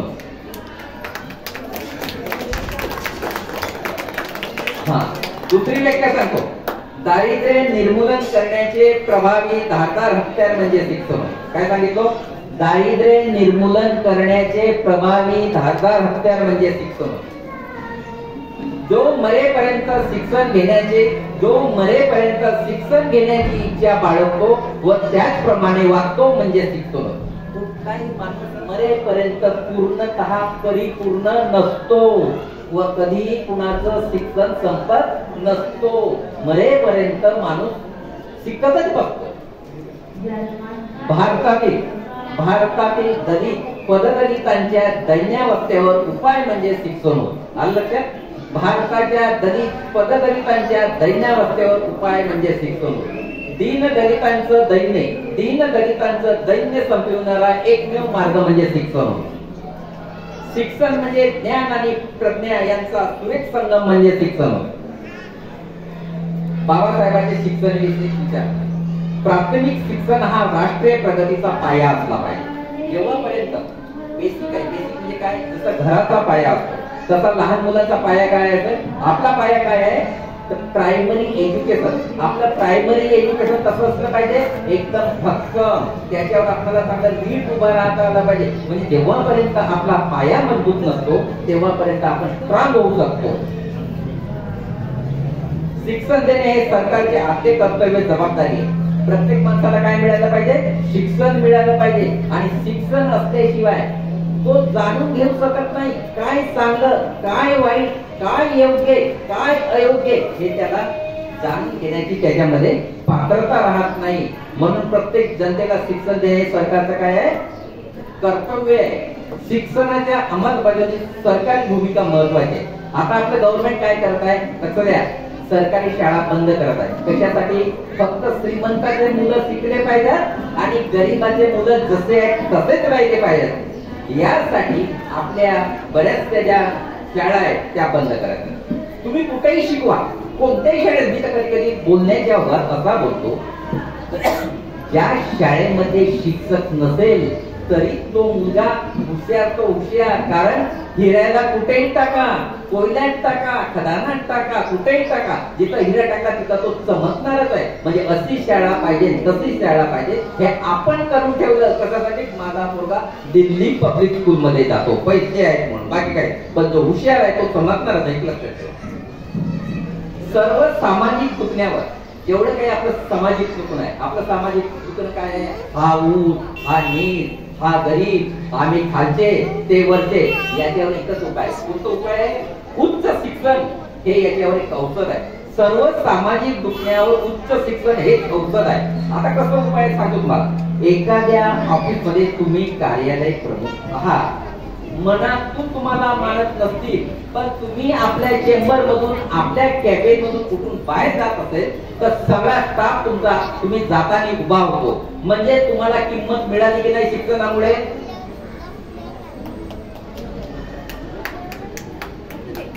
शिक्षण ही जीवनातील सर्वात महत्वाची बाब आहे. शिकण्याशिवाय काही कळत नाही. शिक्षण ही आपल्या जीवनामध्ये सर्वात महत्वाची बाब आहे. सांगू तुम्हाला. तुम्ही एखाद्या ऑफिस मध्ये गेले आणि ज्याच्याकडे काम आहे त्याच्यासोबत तुम्ही इंग्रजीत सुरुवात केली तर तुमच्याकडे तो पाहत राहिल्याशिवाय राहणार आहे. म्हणून बाबासाहेबांनी काय म्हटलंय माहिती आहे? ते शिक्षण नाही, कुठं काय आहे? इंग्रजी हे वाघिणीचे दूध आहे. इंग्रजी हे वाघिणीचे दूध आहे. हे दूध प्राशन करून जो पचवेल तो वाघासारख्या गुरगुरल्याशिवाय राहणार नाही. म्हणून इथं असणाऱ्या प्रत्येक मुलाला इंग्रजी बोलता करता आलंच पाहिजे. आम्ही असं नाही म्हणणार इतरांसारखं आपल्या मुलांना मराठी शिकवा, मराठीचा उपयोग करा. आता मी शिक्षण नाही म्हटलो, का म्हटलो? इंग्रजी हे वाघिणीचे दूध आहे. हे दूध प्राशन करून जो पचवेल तो वाघासारखा गुरगुरल्याशिवाय राहणार नाही. म्हणून आपल्या मुलांना, ज्यांच्या आई वडिलांना इंग्रजी येते नसेल, इतरांनी मदत करावी. कुठलंही काम करा तुम्ही, मी असं नाही म्हणत. शिकल्यानंतर नोकरी ही मिळालीच पाहिजे. नोकरी म्हणजे आपल्या पोट भरण्याचं माध्यम. पण शिकलेला माणूस काय करतो? कुणासोबत कसं वागावं, कसं बोलावं. अदर स्टेट मध्ये गेल्या केरळामध्ये गेल्या, मद्रासकडे गेल्या, तिथं हिंदी चालत नाही, मराठी चालत नाही, आणि आपणाला मल्याळम येत नाही, तामिळ येत नाही. मग त्या लोकांची लँग्वेज कोणती? सेकंड इंग्रजी. एखाद्या खेड्यात गेलो तरी आपल्याला त्यांच्यासोबत इंग्रजीत बोलावं लागेल. म्हणून प्रत्येक मुलांना लक्ष द्या रे, तुम्हाला काय आले पाहिजे? इथं असणाऱ्या प्रत्येक मुलांना इंग्रजी बोलता आलीच पाहिजे. म्हणून आजपासून उद्यापासून चांगले इंग्रजी बोलण्यासाठी प्रॅक्टिस करा, सवय करा. शिक्षक व प्राध्यापकांनी विद्यार्थ्यांना स्वतंत्र प्रज्ञा व बौद्धिक विचार क्षमता निर्माण करा. शाळा, महाविद्यालय, विद्यापीठे यांच्या जबाबदाऱ्या त्यांनी नीट बघा. आता भारतातील शिक्षणाची सध्याची स्थिती कशी आहे ते बघा. आपण काय म्हणतो? बरेच लोक शिकलेले आहेत. काय म्हणतो? बरेच लोक शिकलेले आहेत. ते फक्त शिकलेले आहेत, सुशिक्षित नाही. शिकले आणि सुशिक्षित याच्यात फरक आहे. म्हणजे मी तुम्हाला सांग, कुठल्याही जाती धर्माबद्दल मुलगा किंवा मुलगा ज्याच्यामध्ये टॅलेंट आहे, आज नाही लागल उद्या लागल. मी आतापर्यंत बघितलेलं आहे, 4 गव्हर्नमेंटच्या नोकऱ्या सोडलेले लोक आहेत. ते कुठलं गव्हर्नमेंट? हे स्टेट गव्हर्नमेंट नाही, सेंट्रल गव्हर्नमेंट. 4 नोकऱ्या सोडलेल्या आहेत. कारण आपल्या मेंदूमध्ये हे भरले जात नाही. काय भरलं जात आहे? विरोधाभास, निगेटिव्हिटी भरले आहे. सकारात्मक म्हणजे काय आहे? सकारात्मक आपले पूर्णाचा पाया. आपल्यामध्ये काय पाहिजे? नेहमी सकारात्मक. माझे काम होणारच, माझा मुलगा लागणारच, माझा मुलगा ऑफिसर होणारच, ही भावना तुमच्यामध्ये आली पाहिजे. आपल्याला नोकरी काय लागत नाही, बाबासाहेबांनी सांगितलं. एक मिनिट, पॅरेंट्सची लक्ष द्या. या आई वडिलांना कदाचित असे वाटत नसेल की आपले मुलं कमकंबत अधिक म्हणजे आमच्यापेक्षा अधिक जाऊ नये. म्हणजे आई वडिलांपेक्षा म्हणजे आमच्यापेक्षा आपली मुलं मागे राहावी, कुणाचे आई वडिलांना वाटत नाही. परंतु बाबासाहेबांच्या काय म्हणणं आहे की ज्या आई वडिलांना कदाचित असे वाटत नसेल की आमच्यापेक्षा आमचे मुलं कणकणभर अधिक जाऊ नये, तर त्यांच्या संसारात आणि पशूच्या संसारात काही फरक नाही असं मी समजतो. म्हणजे याचा अर्थ कळलं की जे पॅरेंट जे काम करतात त्यांच्यापेक्षा त्यांचे मुलं समोर गेले पाहिजेत, तरच त्यांचा संसार हा मानतात. म्हणून प्रत्येक आई वडिलांनी आपल्या मनात काय आणलं पाहिजे? मी क्लास 3च्या पोस्टला आहे तर माझा मुलगा काय झाला पाहिजे? क्लास 2 ऑफिसर झाला पाहिजे, कमीत कमी राजपत्रित अधिकारी वर्ग 2, नाहीतर त्याच्यावरचा राजपत्रित अधिकारी वर्ग 1. आणि हे तुम्हाला नोकरी केव्हा मिळेल? जर एखाद्या मुलाला क्लास 3 म्हणजे खालच्या नोकरी करायची, खालच्या लेवलची, तर त्यांनी मला काय मनात आणलं पाहिजे? मला काय व्हायचं आहे? कमीत कमी ज्याला पोलीस व्हायचं आहे त्याने मला काय नाव पाहिजे? डेप्युटी असिस्टंट पोलीस कमिशनर व्हायचं आहे, किंवा IPS व्हायचं. जरी IPS नाही झाला तर कमीत कमी PSI होईल. PSI नाही झाला तर त्याच्यावरच्या तरी पोस्ट लागेल. परंतु मी आबू बाबू होणार आहे अशा जर मनामध्ये संकल्पना आणल्या तर आम्हाला कुठलीही नोकरी मिळणार नाही. स्वप्न हे कसे पाहिजे? वरच्या दर्जाचे. गुणवत्तेची घसरण भयानककडे हा एक फार महत्वाचा मुद्दा आहे. आपली जी गुणवत्ता आहे शाळेची हे भयानक कशी भयानककडे जाता आहे समजून सांगा. पहिल्या वर्गापासून तर 8वी पर्यंत 10वी पर्यंत प्रत्येकाला पास करा. काय करा? पास करा. त्याच्यामुळे आपल्या मुलांना म्हणजे पास झाला की त्याच्या आई वडील अनपढ असते, त्यांना काय वाटते? माझा मुलगा पास झाला, माझी मुलगी पास झाली. पासच होत आले. हे कशासाठी काढले आहे? आपण म्हणजे आपण स्वतः समोर जायचं. जे बसलेले आहेत कायदे करणारे त्यांचे मुलं समोर गेले पाहिजेत, आम्ही कसं राहिलं पाहिजे त्याच्यासाठी हे गुणवत्तेची हे आहे ना. पास तो पास, नापास तो नापास. म्हणजे काय? मुलगा आपला नापास झाला. यशाची पहिली पायरी अपयश असते. अपयश आलं तर आपण दुसऱ्या वर्षी आपल्याला वाईट नाही, आपला मुलगा नापास झाला तर आपण आई वडील त्यांच्याकडे काळजीपूर्वक लक्ष देतो. आणि पासच होत राहिला तर माझा मुलगा हुशार आहे, पासच होत आहे. त्याच्यामुळे शाळेकडे नाही तर पहिल्या वर्गापासून पास करा. लिहिता येऊ की वाचता येऊ, पास करा. कारण त्यांचा उद्देश काय असतो? बाकीचा समाज जसा आहे तसाच राहिला पाहिजे आणि त्यांच्यावर आम्ही शासन केलं पाहिजे, त्यांचे गुलाम म्हणून राहिले पाहिजे. या पद्धतीने शासन करा. भारतात उच्च शिक्षणाचे अत्यल्प प्रमाण आहे. भारतात आंतरराष्ट्रीय संशोधकाचा अभाव शिक्षणाच्या दूरदृष्टीबद्दल विद्वानांची खंत आहे. एक महत्वाचा मुद्दा आहे, कृपया लक्ष द्या, बोलू नका. शूद्र ह्या शब्दाचा अर्थ काय बनतो? टाकाऊ माणूस. एक मिनिट लक्ष द्या, फार महत्वाचं आहे. आपण नाही म्हणत का शूद्र म्हणजे आपण एकदम खालच्या तळाचं, ब्राह्मण, वैश्य, क्षत्रिय आणि शूद्र. आता शूद्र या शब्दाचा अर्थ काय बनतो? टाकाऊ माणूस. तो माणूस शिकलेला नाही, जो पैसे कमवत नाही, तर तो माणूस चांगले जीवन जगू शकत नाही. मान्य करा. म्हणजे आपण जे तुमच्याकडे पैसा आला, तुम्ही हे सोसायटी सोडणार आणि उच्च खरं आहे ना. जेव्हापर्यंत माणसाकडे पैसे येत नाही तेव्हापर्यंत त्याचं लिव्हिंग स्टँडर्ड वाढत नाही. आणि ज्यांच्याकडे पैसा नाही त्याला टाकाऊ माणूस समजला जाते, शूद्र समज. माझं काही बोलत असतील लोक, पण ज्याच्याकडे काही अधिकार आहे, मोठ्या पोस्टिंगवर आहे, आमदार आहे, खासदार आहे, त्याला तुम्हाला मानाचं स्थान. माना अथवा मानू नका, माझं तरी म्हणा. मनातून माना किंवा मनाच्या बाहेरून माना. ज्याच्याकडे पैसा आहे त्याला समाजामध्ये मानाचं. त्यासाठी चांगले जीवन जगू शकत नाही तेव्हा तो माणूस काय बनतो? टाकाऊ बनतो. आपण गरिबांना चिन्हतात ना, श्रीमंत कुठे त्याच्याकडे ऐकलं का आतापर्यंत? एखाद्या टाकून जो IAS आहे, IPS आहे, त्याच्यावर कोणीतरी बाबा अन्याय केला किंवा अत्याचार केला. एक लक्षात द्या, आकाशातील ग्रह तारे भविष्य ठरवत असतील, आकाशातील ग्रह तारे भविष्य ठरवत असतील तर माझ्या मेंदूचा मनाचा काय उपयोग? आकाशात तुम्हाला वाटत असेल की बाबा आणि की बाबा नशिबात काय तसं घडते, मग कशाला पूर्ण शाळेत पाठवता?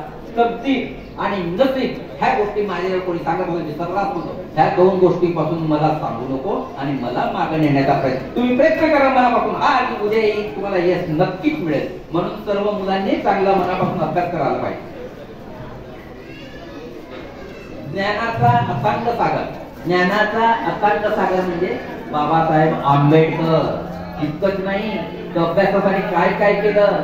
तुम्हाला कदाचित समुद्रामध्ये पाणी किती आहे हे मोजण्याचं यंत्र मिळेल, पण बाबासाहेबांची विद्वता मोजण्याचं यंत्र जगातील कुठेही सापडू शकत नाही. त्याच्यामुळे जगाने त्यांना ऍक्सेप्ट केलेलं आहे. जरी भारताने बाबासाहेबांना ऍक्सेप्ट केले नसेल, परंतु जगाने बाबासाहेबांचं तत्वज्ञान, बाबासाहेबांनी लिहिलेली घटना, बाबासाहेबांचे कायदे जग मानते, परंतु भारतीय मानत नाही. कारण भारत हा कशावर चालतो? भारत देश कशावर चालतो माहिती आहे का? कशावर चालतो तुम्ही सांगतो तुम्हाला? कच्च्या मालावर.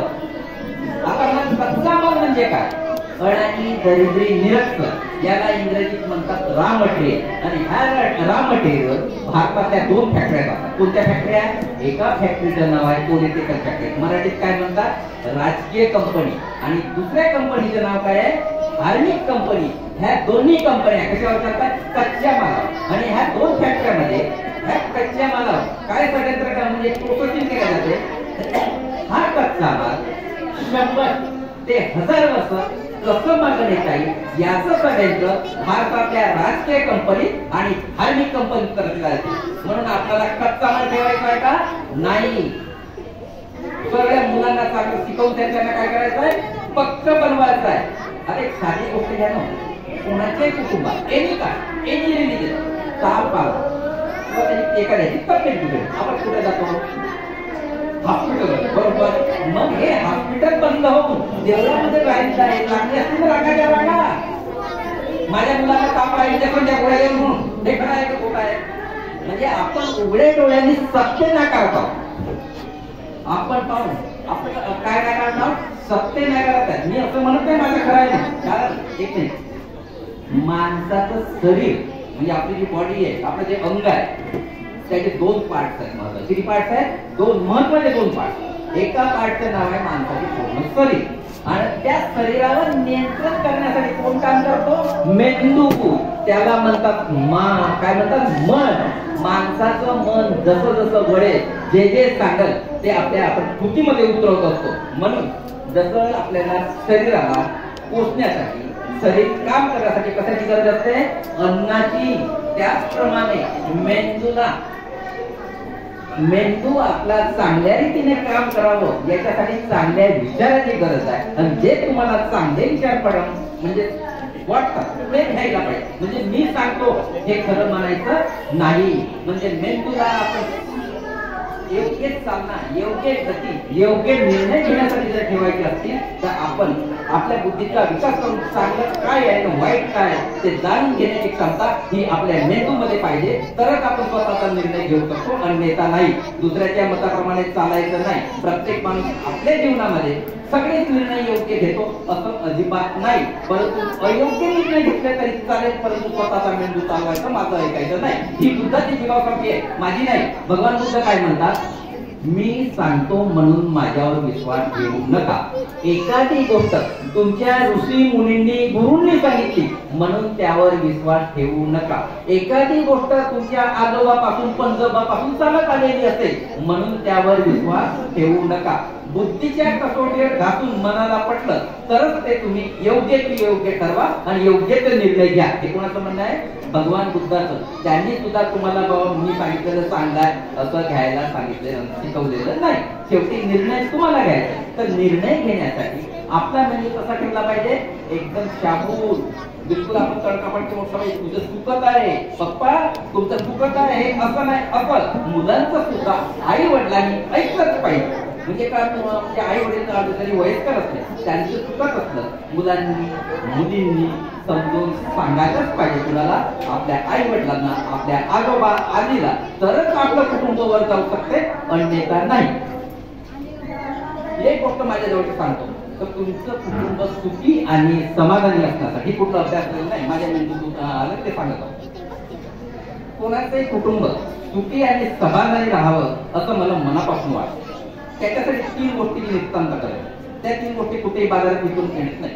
एक, प्रत्येक मेंबर मध्ये ज्याचं वय 12च्या वर आहे, 15च्या वर आहे, 18च्या वर आहे, त्याच्यामध्ये जे काही मेंबर्स असतात त्याच्यामध्ये काय पाहिजे? एकमेकाच्या मेंबरमध्ये आपुलकी, प्रेम आणि जिव्हाळा पाहिजे. म्हणजे एकमेकाबद्दल कर नको, वेस नको, सर्व मेंबरमध्ये चांगली भावना पाहिजे. पहिली गोष्ट. दुसरी गोष्ट कोणती पाहिजे? तर सर्वांचं आरोग्य चांगलं पाहिजे. महत्वाची गोष्ट काय आहे? हेल्थ. आणि तिसरी गोष्ट कोणती आहे? अन्न, वस्त्र आणि निवारा. ह्या गोष्ट पूर्ण आपण काय लावून घ्यायला पाहिजे स्वतःला? बा इतरांपेक्षा आम्ही खाऊन पिऊन सुख घ्यावं तरच तुम्हाला सुख दिसेल, अन्यथा सुख नावाची गोष्ट दिसणार नाही. अजून बाबासाहेबांनी काय सांगितलं केलेलं आहे आपल्यासाठी माहिती आहे? काय म्हणतात? तिरस्कारणे, गुलामगिरीने, अमानुष, अन्याय यांच्या गर्तेत पिचत पडलेल्या ज्या समाजात मी जन्मात आलो त्या समाजाची गुलामगिरी नष्ट करण्यास जर मला अपयश आले तर स्वतःला गोळी घालीन मला. दुसरा कोणी म्हणतो का असा? आपल्या याच्यात अनेक पुढारी होऊन जातात, आपापला सांगत बसतात, आपण त्यांचं ऐकतो नाही तो सोडून देतो. आपल्याला जो इथं मान सन्मान मिळत आहे, ज्या नोकऱ्या मिळत, शिकलो म्हणून नोकऱ्या मिळत, तुमचे आजोबा पंजोबा शिकले होते का? नाही, ते शिक्षणापासून वंचित होते. आपण कितीही केले बाबासाहेबांसाठी, खूप गुणगान गायले, तरी आम्ही त्यांचे उपकार फेडू शकत नाही. म्हणून मला वाटते की आपण बाबासाहेबांच्या विचाराने, बुद्धाच्या विचाराने एकाकी आपल्यात मतपरिवर्तन होणार नाही. आपण समजून उमजून घेऊन त्यांच्या विचारांना थोडं थोडं का होईना आपल्या जीवनामध्ये आचरण करून आपण बाबासाहेबांच्या यांनी आणि पण चालायला सुरुवात करूया. आणि कसं आहे, एक मिनिट, बाबासाहेबांनी काय सांगितलं? मला डोक्यावर घेऊ नका, डोक्यात घ्या. 2 शब्द काय आहे? जयंती काढणे, मस्तर नाचणे, पैसा आवडणे, डीजे लावणे, यातून काय मिळते सांगा? किती समाजाची प्रगती झाली? सुविचार तुमच्या मेंदूत जाऊ द्या, काहीतरी बदल होऊ द्या, चांगल्या कार्याला लागा, चांगलं मुलं घडव, चांगलं एज्युकेशन घ्या, चांगल्या नोकरीला लागला, चांगला उद्योग करा आणि खूप पैसे कमवा आणि तुमचा संसार सुखाचा होऊ द्या. या प्रसंगी मला आपण सांगायचं वाटतं. आता या प्रसंगी मला काही आठवलं तुमच्या समोर बोलण्याचं, काही मला आमचे मित्र मान्य किशोर टपाल साहेब यांनी मला फोन करून सांगितलं. त्यांच्या विनंतीला मान देऊन मी इथं तुमच्या समोर उपस्थित झालो. त्यांचं आणि इथल्या सर्व बौद्ध उपासक उपासकांचे मनापासून आभार मानून मी इथंच थांबतो. जय भीम, जय संविधान, नमो बुद्धाय. धन्यवाद सर. लहान मुलांचं भाषण अजून बाकी आहे.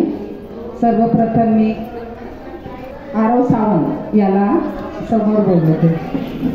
चांगलं बोला.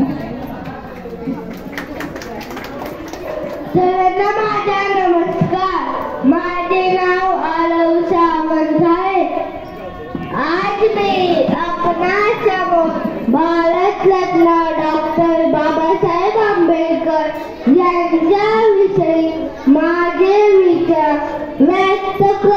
झाले आज सर्वप्रथम महामानव डॉक्टर बाबासाहेब आंबेडकर यांना माझे निवार वंदन. डॉक्टर बाबासाहेब आंबेडकर यांचा जन्म 14 एप्रिल 1891 रोजी मध्य प्रदेशातील महू येथे झाला. त्याच्या वडिलांचे नाव रामजी व त्यांच्या आईचे नाव भीमाबाई होते.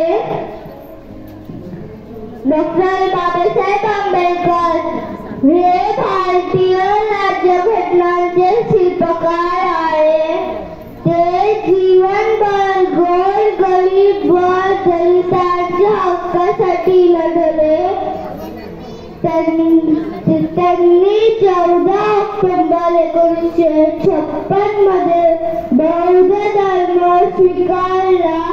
दुर्दैवाने 6 डिसेंबर 1956 रोजी त्यांचे महापरिनिर्वाण झाले.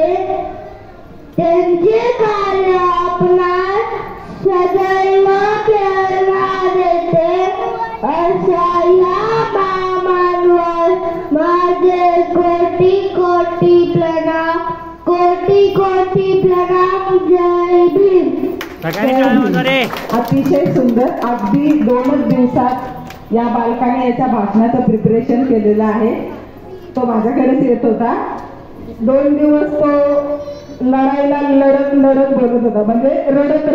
अरे म्हणतो तसं नको बोलू.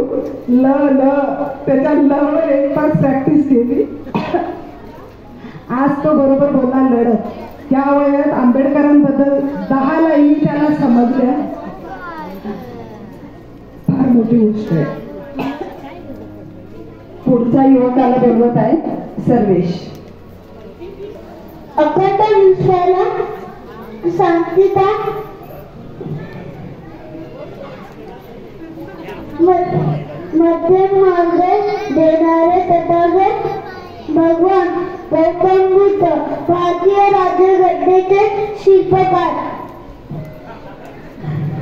महामानव बोधिस्व विश्वरत्न पुरस्कृत तुम्हा आम्हा सर्वांचे नेते डॉक्टर बाबासाहेब आंबेडकर.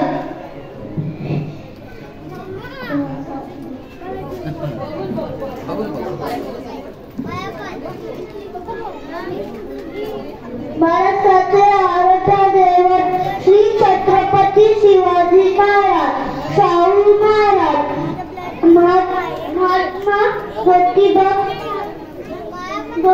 फुले, माता जिजाऊ, माता भीमाई, माता रमाई, सावित्रीबाई फुले अशा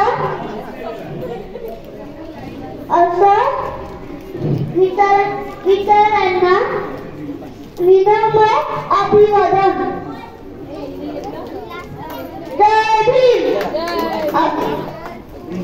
आता मी शाळेला बोलायला सुरू करणार आहे. करूया दिलाचे राम, दिला सर्वांना समतेचे वाण, अशी भिकावांची शान, बळाबळाची दुखते मान, बळाबळाची दुखते मान. कोणी म्हणतात भिकाव, कोणी म्हणतात बाबा, कोणी म्हणतात भिकाव, कोणी म्हणतात बाबा. अशा महामानवता आज आहे सर्वांना ताबा, आज आहे सर्वांना ताबा. सर्वसामान्याचा आधार, भारतीय संविधानाचे शिल्पकार, त्या ज्ञान सुराने दूर केला दलितांच्या जीवनातील अंधार. जरी वेगळा भाषा असला तरी एकता कायम राहील. बाबासाहेबांनी दिलेल्या संविधानात समानतेचा नियम आहे. जय भीम. जय भीम. छान संभाषण होतं. तस्मै पुढील संभाषणासाठी येत आहे. तस्मै. तस्मै. खूप बोलण्यामध्ये बिझी आहेस हा तू.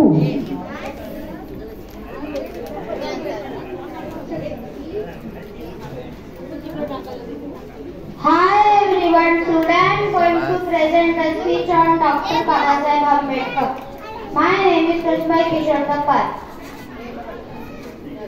Dr. Babasaheb Ambedkar was born on 14 April 1891 in Mau, Madhya Pradesh. His father was a soldier and after retirement he left the job. He shifted to Satara for better education for Bhimrao. He passed in the metric exam in Elphinstone College and graduated in Elphinstone College in Bombay University. Then he studied economics in the Columbia University and the London School of Economics. He returned to India and became the first Prime Minister of Law and Justice. He also wrote the Constitution of India and is known as the father of the Indian Constitution. He died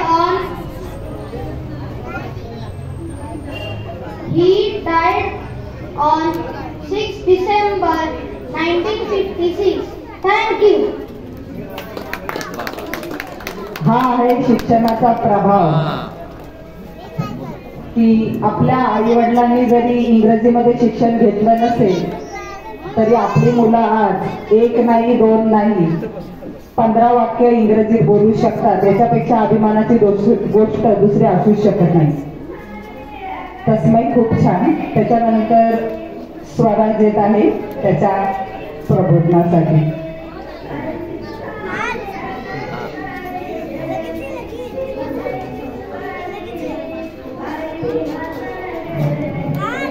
करून जीवाचे रान दिला सर्वाला संपे जमान.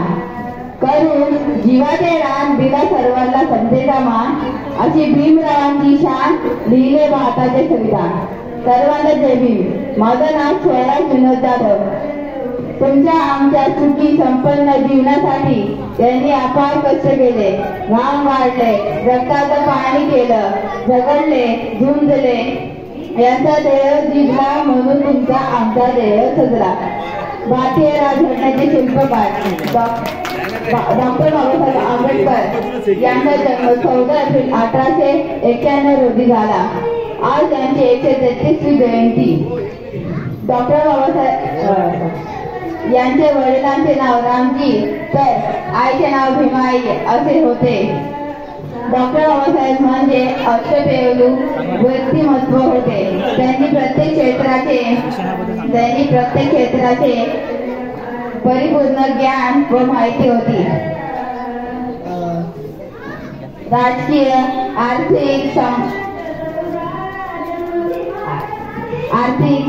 राजकीय, पत्रकारिता, कायदे असे प्रत्येक क्षेत्रात आपल्या अमोघ व्यक्तित्वाने व कुशल नेतृत्वाने डॉक्टर बाबासाहेब आंबेडकरांनी दीनदलितांच्या, श्रमिकांच्या, शोषितांच्या अंधकारमय जीवाला तेजमय संदेश दिला. गुलामगिरीच्या विळख्यात अडकून कोमेजून डॉक्टर बाबासाहेब आंबेडकरांनी मुरदार झालेल्या समाजाला आपल्या हक्काचं जागृत केले.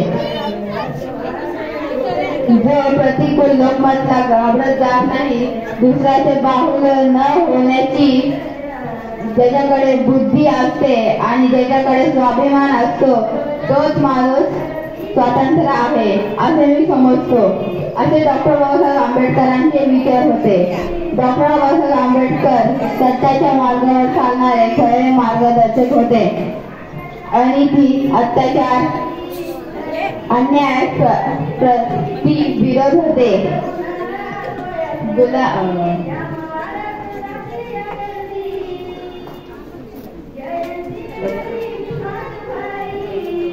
जातीभेदच्या ते प्रतिविरोध होते.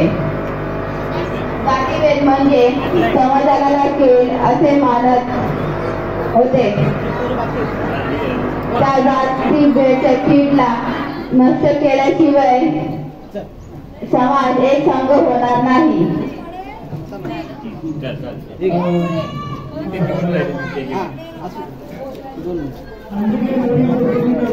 शिक्षण हे वाघिणीचे दूध आहे. ज्याला शिक्षण भेटले शिक्षण हे वाघिणीचे दूध आहे. गुरगुळ्याशिवाय राहणार नाही. म्हणून एका संघटित व्हा आणि संघर्ष करा. जय भीम. सुंदर. मुलांनी परीक्षेचा काळ आणि आंबेडकरांची जयंती बरोबरीने साजरी केलेली आहे. त्यामुळे त्यांचा कसाही संभाषण असलं तर आपल्याला समजून घेणं गरजेचं आहे. पुढच्या कन्येला मी बोलवत आहे. तिचं नाव आहे स्मृती सावंत. फार अथांग कष्टातून आज ती संभाषण करणार आहे आपल्या पुढे.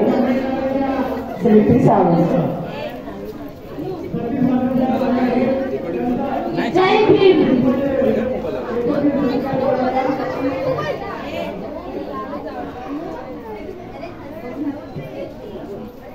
जय भीम.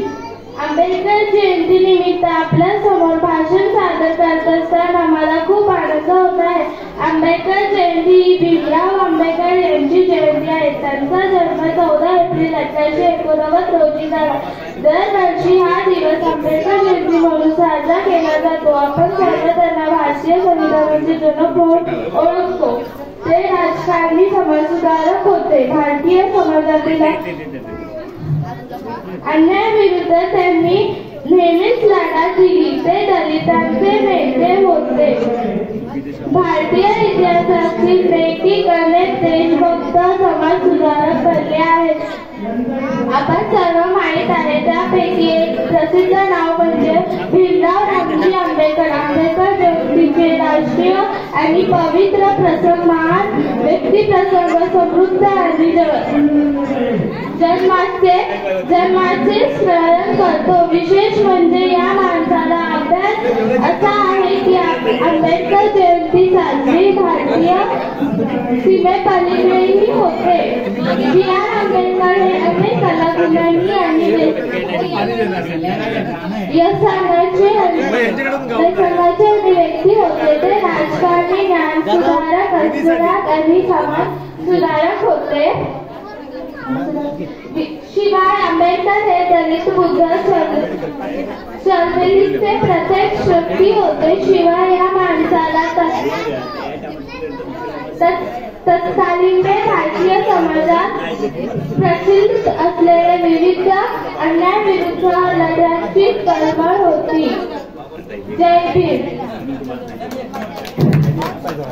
अगदी जीव गळ्यात आणि मुठीत धरून ते संभाषण केलेलं आहे. कारण मी पहिल्यांदाच त्याला एवढं फेस टू फेस संभाषण करताना बघितलंय. तिचा चेहरा तुम्ही बघू शकता.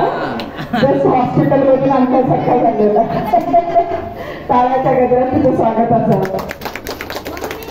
नेक्स्ट कन्या येत आहे समृद्धी निकम. सर्वप्रथम सगळ्यांना जय भीम.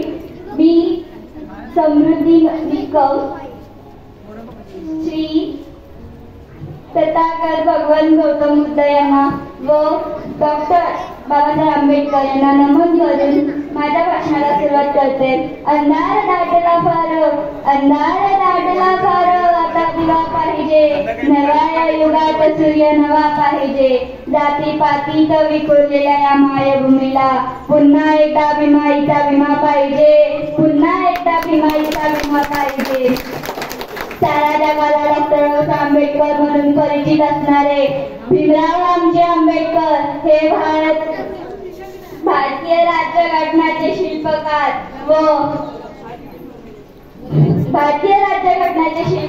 व महान समाज सुधारक, तत्वज्ञ, जागतिक दर्जाचे अर्थशास्त्रज्ञ व राजनीती तज्ञ होते. 14 एप्रिल 1851 रोजी भीमावरी व रामजी बाबांच्या पोटी जन्मलेले भीमराव हे बालपणापासूनच अत्यंत हुशार होते. बालवयातच त्यांनी अस्पृश्यतेचे तत्त्वे बसल्याने अस्पृश्यता निर्मूलनाची आवश्यकता बालवयातच जाणवली. त्यांनी बहुजन समाजाला न्याय व समानतेचा अधिकार मिळवून दिला. त्यासाठी त्यांनी मोठा लढा उभारला. मजूर महिला व शेतकऱ्यांच्या हक्कासाठी ते लढले. भारतीय राज्यघटनेच्या निर्मितीसाठी त्यांनी अहोरात्र मेहनत घेऊन जगातील सर्वात मोठ्या व सर्वसमावेशक संविधानाची निर्मिती केली. म्हणून तर त्यांना भारतीय राज्यघटनेचे शिल्पकार असे म्हणतात. अशा या महामानवाने 6 डिसेंबर 1956 रोजी या भारताचा निरोप घेतला. शेवटी एवढेच म्हणावंसे वाटते, ज्यामुळे लाखो फुलांचा उद्धार झाला, दीनदुबळ्यांच्या जगण्याचा अधिकार मिळाला. कोटी कोटी अभिवादन करते त्या महामानवाला. एवढं बोलून मी माझं भाषण संपवते. जय भीम. सुंदर. पुढचा युवक आहे अर्णव सावंत. तो इंग्लिश मध्ये स्पीच देणार आहे. आपली मुलं एवढ्या लोकांसमोर काहीतरी बोलतायत हीच मोठी महत्वाची बाब आहे. ते किती अडखळत आहेत आणि त्यांच्या वाक्यात किती ताकद आहे हे बघू नका, त्यांचा कॉन्फिडन्स बघा आणि त्याच्यासाठी टाळ्या वाजवा. की आता ती 4 वाक्य नाही बोलू शकली, पण पुढच्या जयंतीला नक्की त्याच्या पुढची 8 वाक्य ती बोलतील, अशा त्यांना टाळ्या पडू द्या. Good afternoon, everyone. Myself, Arnav Ravindra Sawant, study in 5th standard. He is here to speak few lines on the occasion of Dr. Babasaheb Ambedkar birth anniversary. He was born 14 April 1891.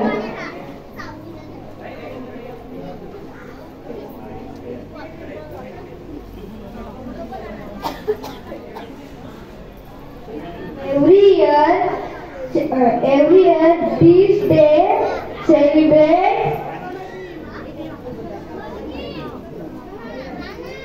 as Ambedkar Jayanti.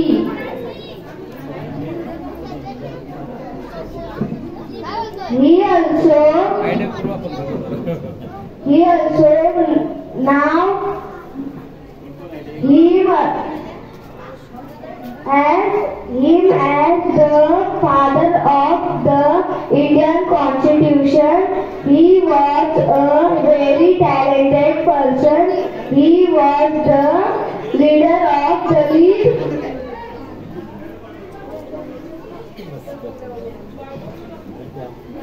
He was the true inspiration and the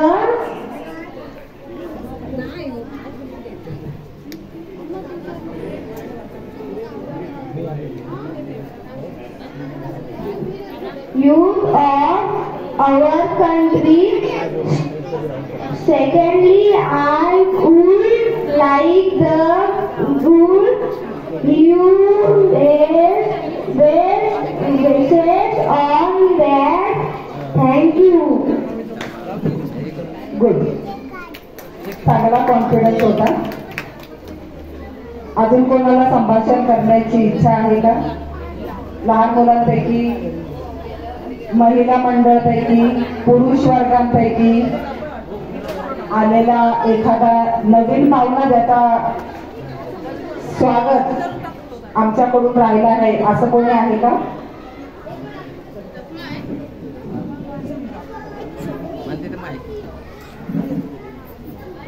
सरांना काहीतरी बोलायचंय.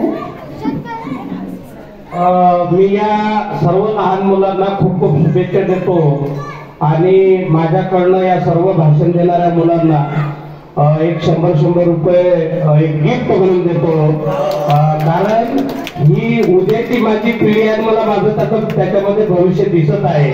मी आज असेल नसेल, परंतु मोठ्या व्यक्तीला भाषण देता येत नाही यांनी प्रयत्न तर करतायत आणि म्हणून त्या सर्वांनी स्टेजवर यावं.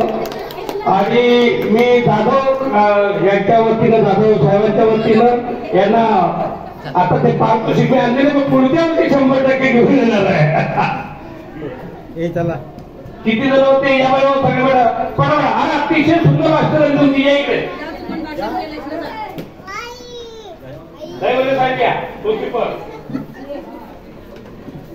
हा किती झाले 4 5 6 7 हे बघा आहे का 7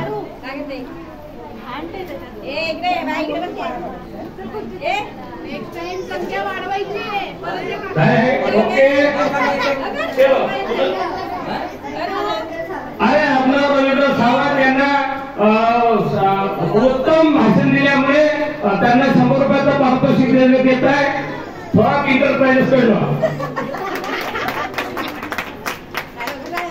हे टाळ्या वाजवा सगळ्यांनी, चालले तरी पण. निकम सर्वेश निकम यांनी सुद्धा खूप छान भाषण दिलं, त्यामुळे त्यांचं सुद्धा या ठिकाणी पारितोषिक देऊन सत्कार करण्यात येत आहे. थोडा इंटरप्राइजेसच्या वतीने स्वराज विनोद जाधव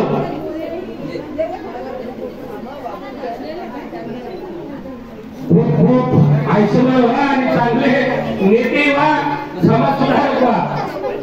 क्या बात है, इंग्लिश मीडियम है ये भाषण बहुत. हाँ टपाल साहब बहुत अच्छा काम कर रहे हो. तस्मयला सुद्धा 100 रुपये पारितोषिक देण्यात येत आहे. थोडा इंटरप्राइजेसकडनं.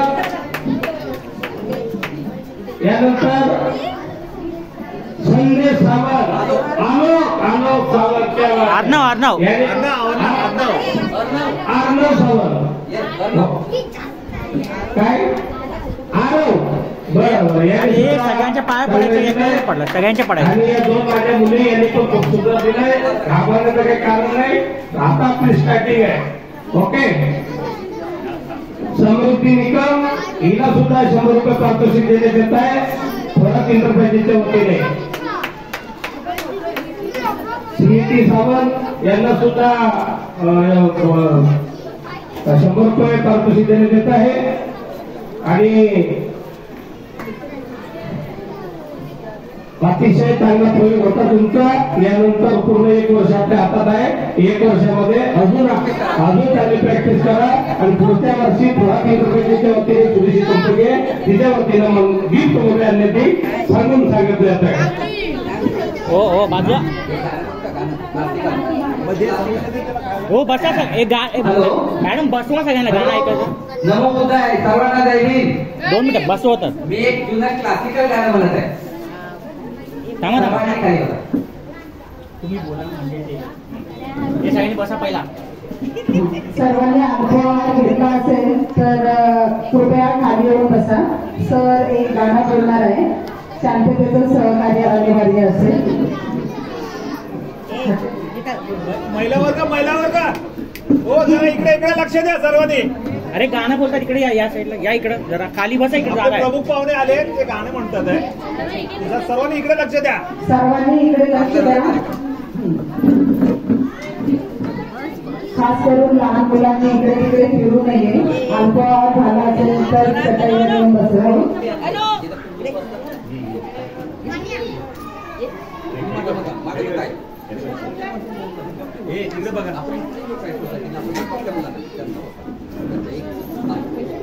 समोरच्या पाहुण्यांना शांतता देऊन मान देता येत असेल तर सर्वांनी गप्प बसणे ग्राह्य धरे, कारण तुम्ही मध्ये मध्ये बोलत राहाल तर त्यांचा अपमान होईल.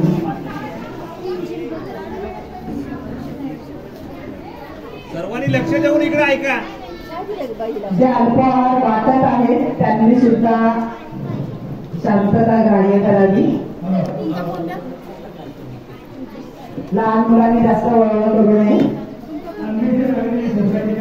लहान मुलांच्या पालकांनी त्यांना कंट्रोल करावं.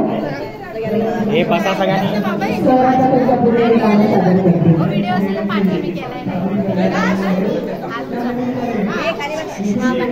सर्वांना मैत्रीपूर्ण जायचे मी बाबासाहेबांच्या अभिवादन सादर करते.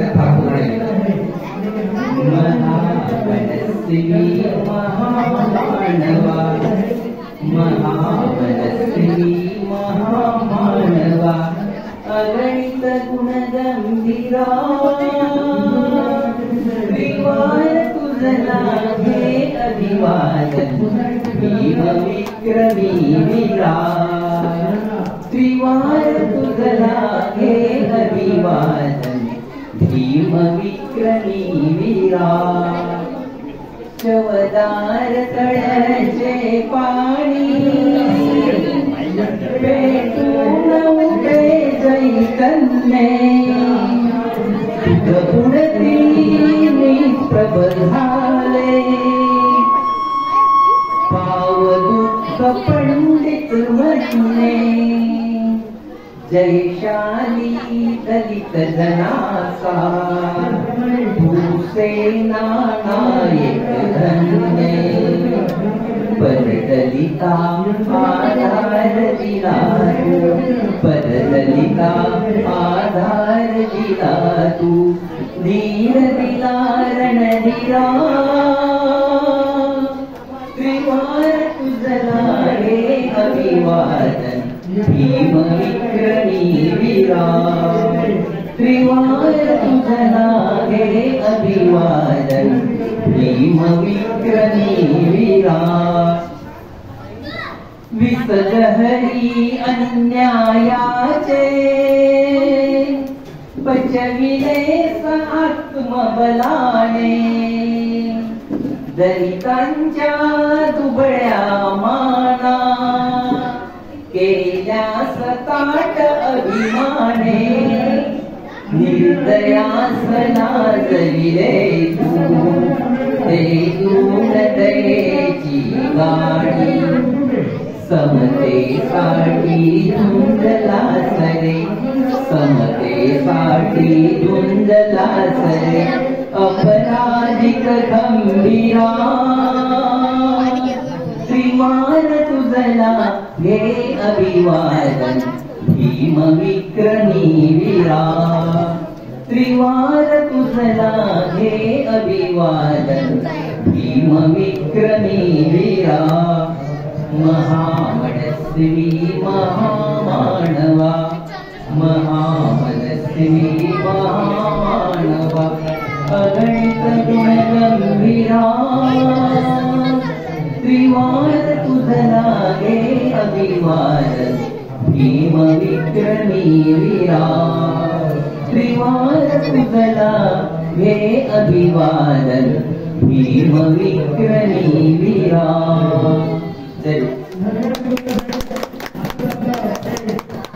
खूपच छान कविता होती. कार्यक्रमाची सांगता घेते महालक्ष्मी गार्डनच्या सभासदपदी असलेल्या सर्व सभासदांचे मी आभार व्यक्त करते की त्यांनी गिरी जयंती साजरी करण्याची आम्हाला संधी दिली, परवानगी दिली. इथे उपस्थित असलेले माझे मान्यवर इथे उपस्थित असलेले आजचे माझे मान्यवर म्हणजे थोरात सर आणि रहिवडे सर यांचाही मी आभार व्यक्त करते. अगदी महत्वाच्या दिवशी त्यांनी आपला मूल्याचा क्षण आपल्या सोबत घालवला आहे आणि आपल्याला मार्गदर्शन आणि सहकार्य केलं आहे.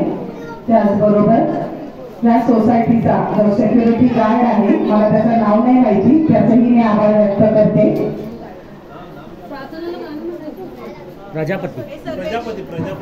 प्रजापति भाई, आपके लिए शुक्रिया और धन्यवाद जो आपने सुबह से हमें सहकार्य किया, उसके लिए. आप भी नाश्ता कर लीजिए. टेक्निक विभागाचे सहकारी इथे नाही आहेत उपस्थित, तरी पण आमच्या महालक्ष्मी गार्डनच्या वतीने मी त्यांचे आभार व्यक्त करते. महिला मंडळ, पुरुष मंडळ आणि बालबालिकांचे सुद्धा आभार व्यक्त करते, ज्यांनी हा कार्यक्रम अतिशय सुंदररित्या पार पाडण्यास सहकार्य दिले. हा छोटासा कार्यक्रम होता. मध्ये ब्रेक होणार आहे. महिलांना आराम करण्यासाठी थोडी संधी दिली जाणार आहे. 6 वाजता परत खाली येऊन आपला करिक्युलर ऍक्टिव्हिटीचा म्हणजे डान्स, संगीत, नाट्य यांचा कार्यक्रम 6च्या नंतर सादर करण्यात येईल. अशा प्रकारे मी सर्वांचे आभार व्यक्त करून इथेच थांबते. धन्यवाद. जय भीम.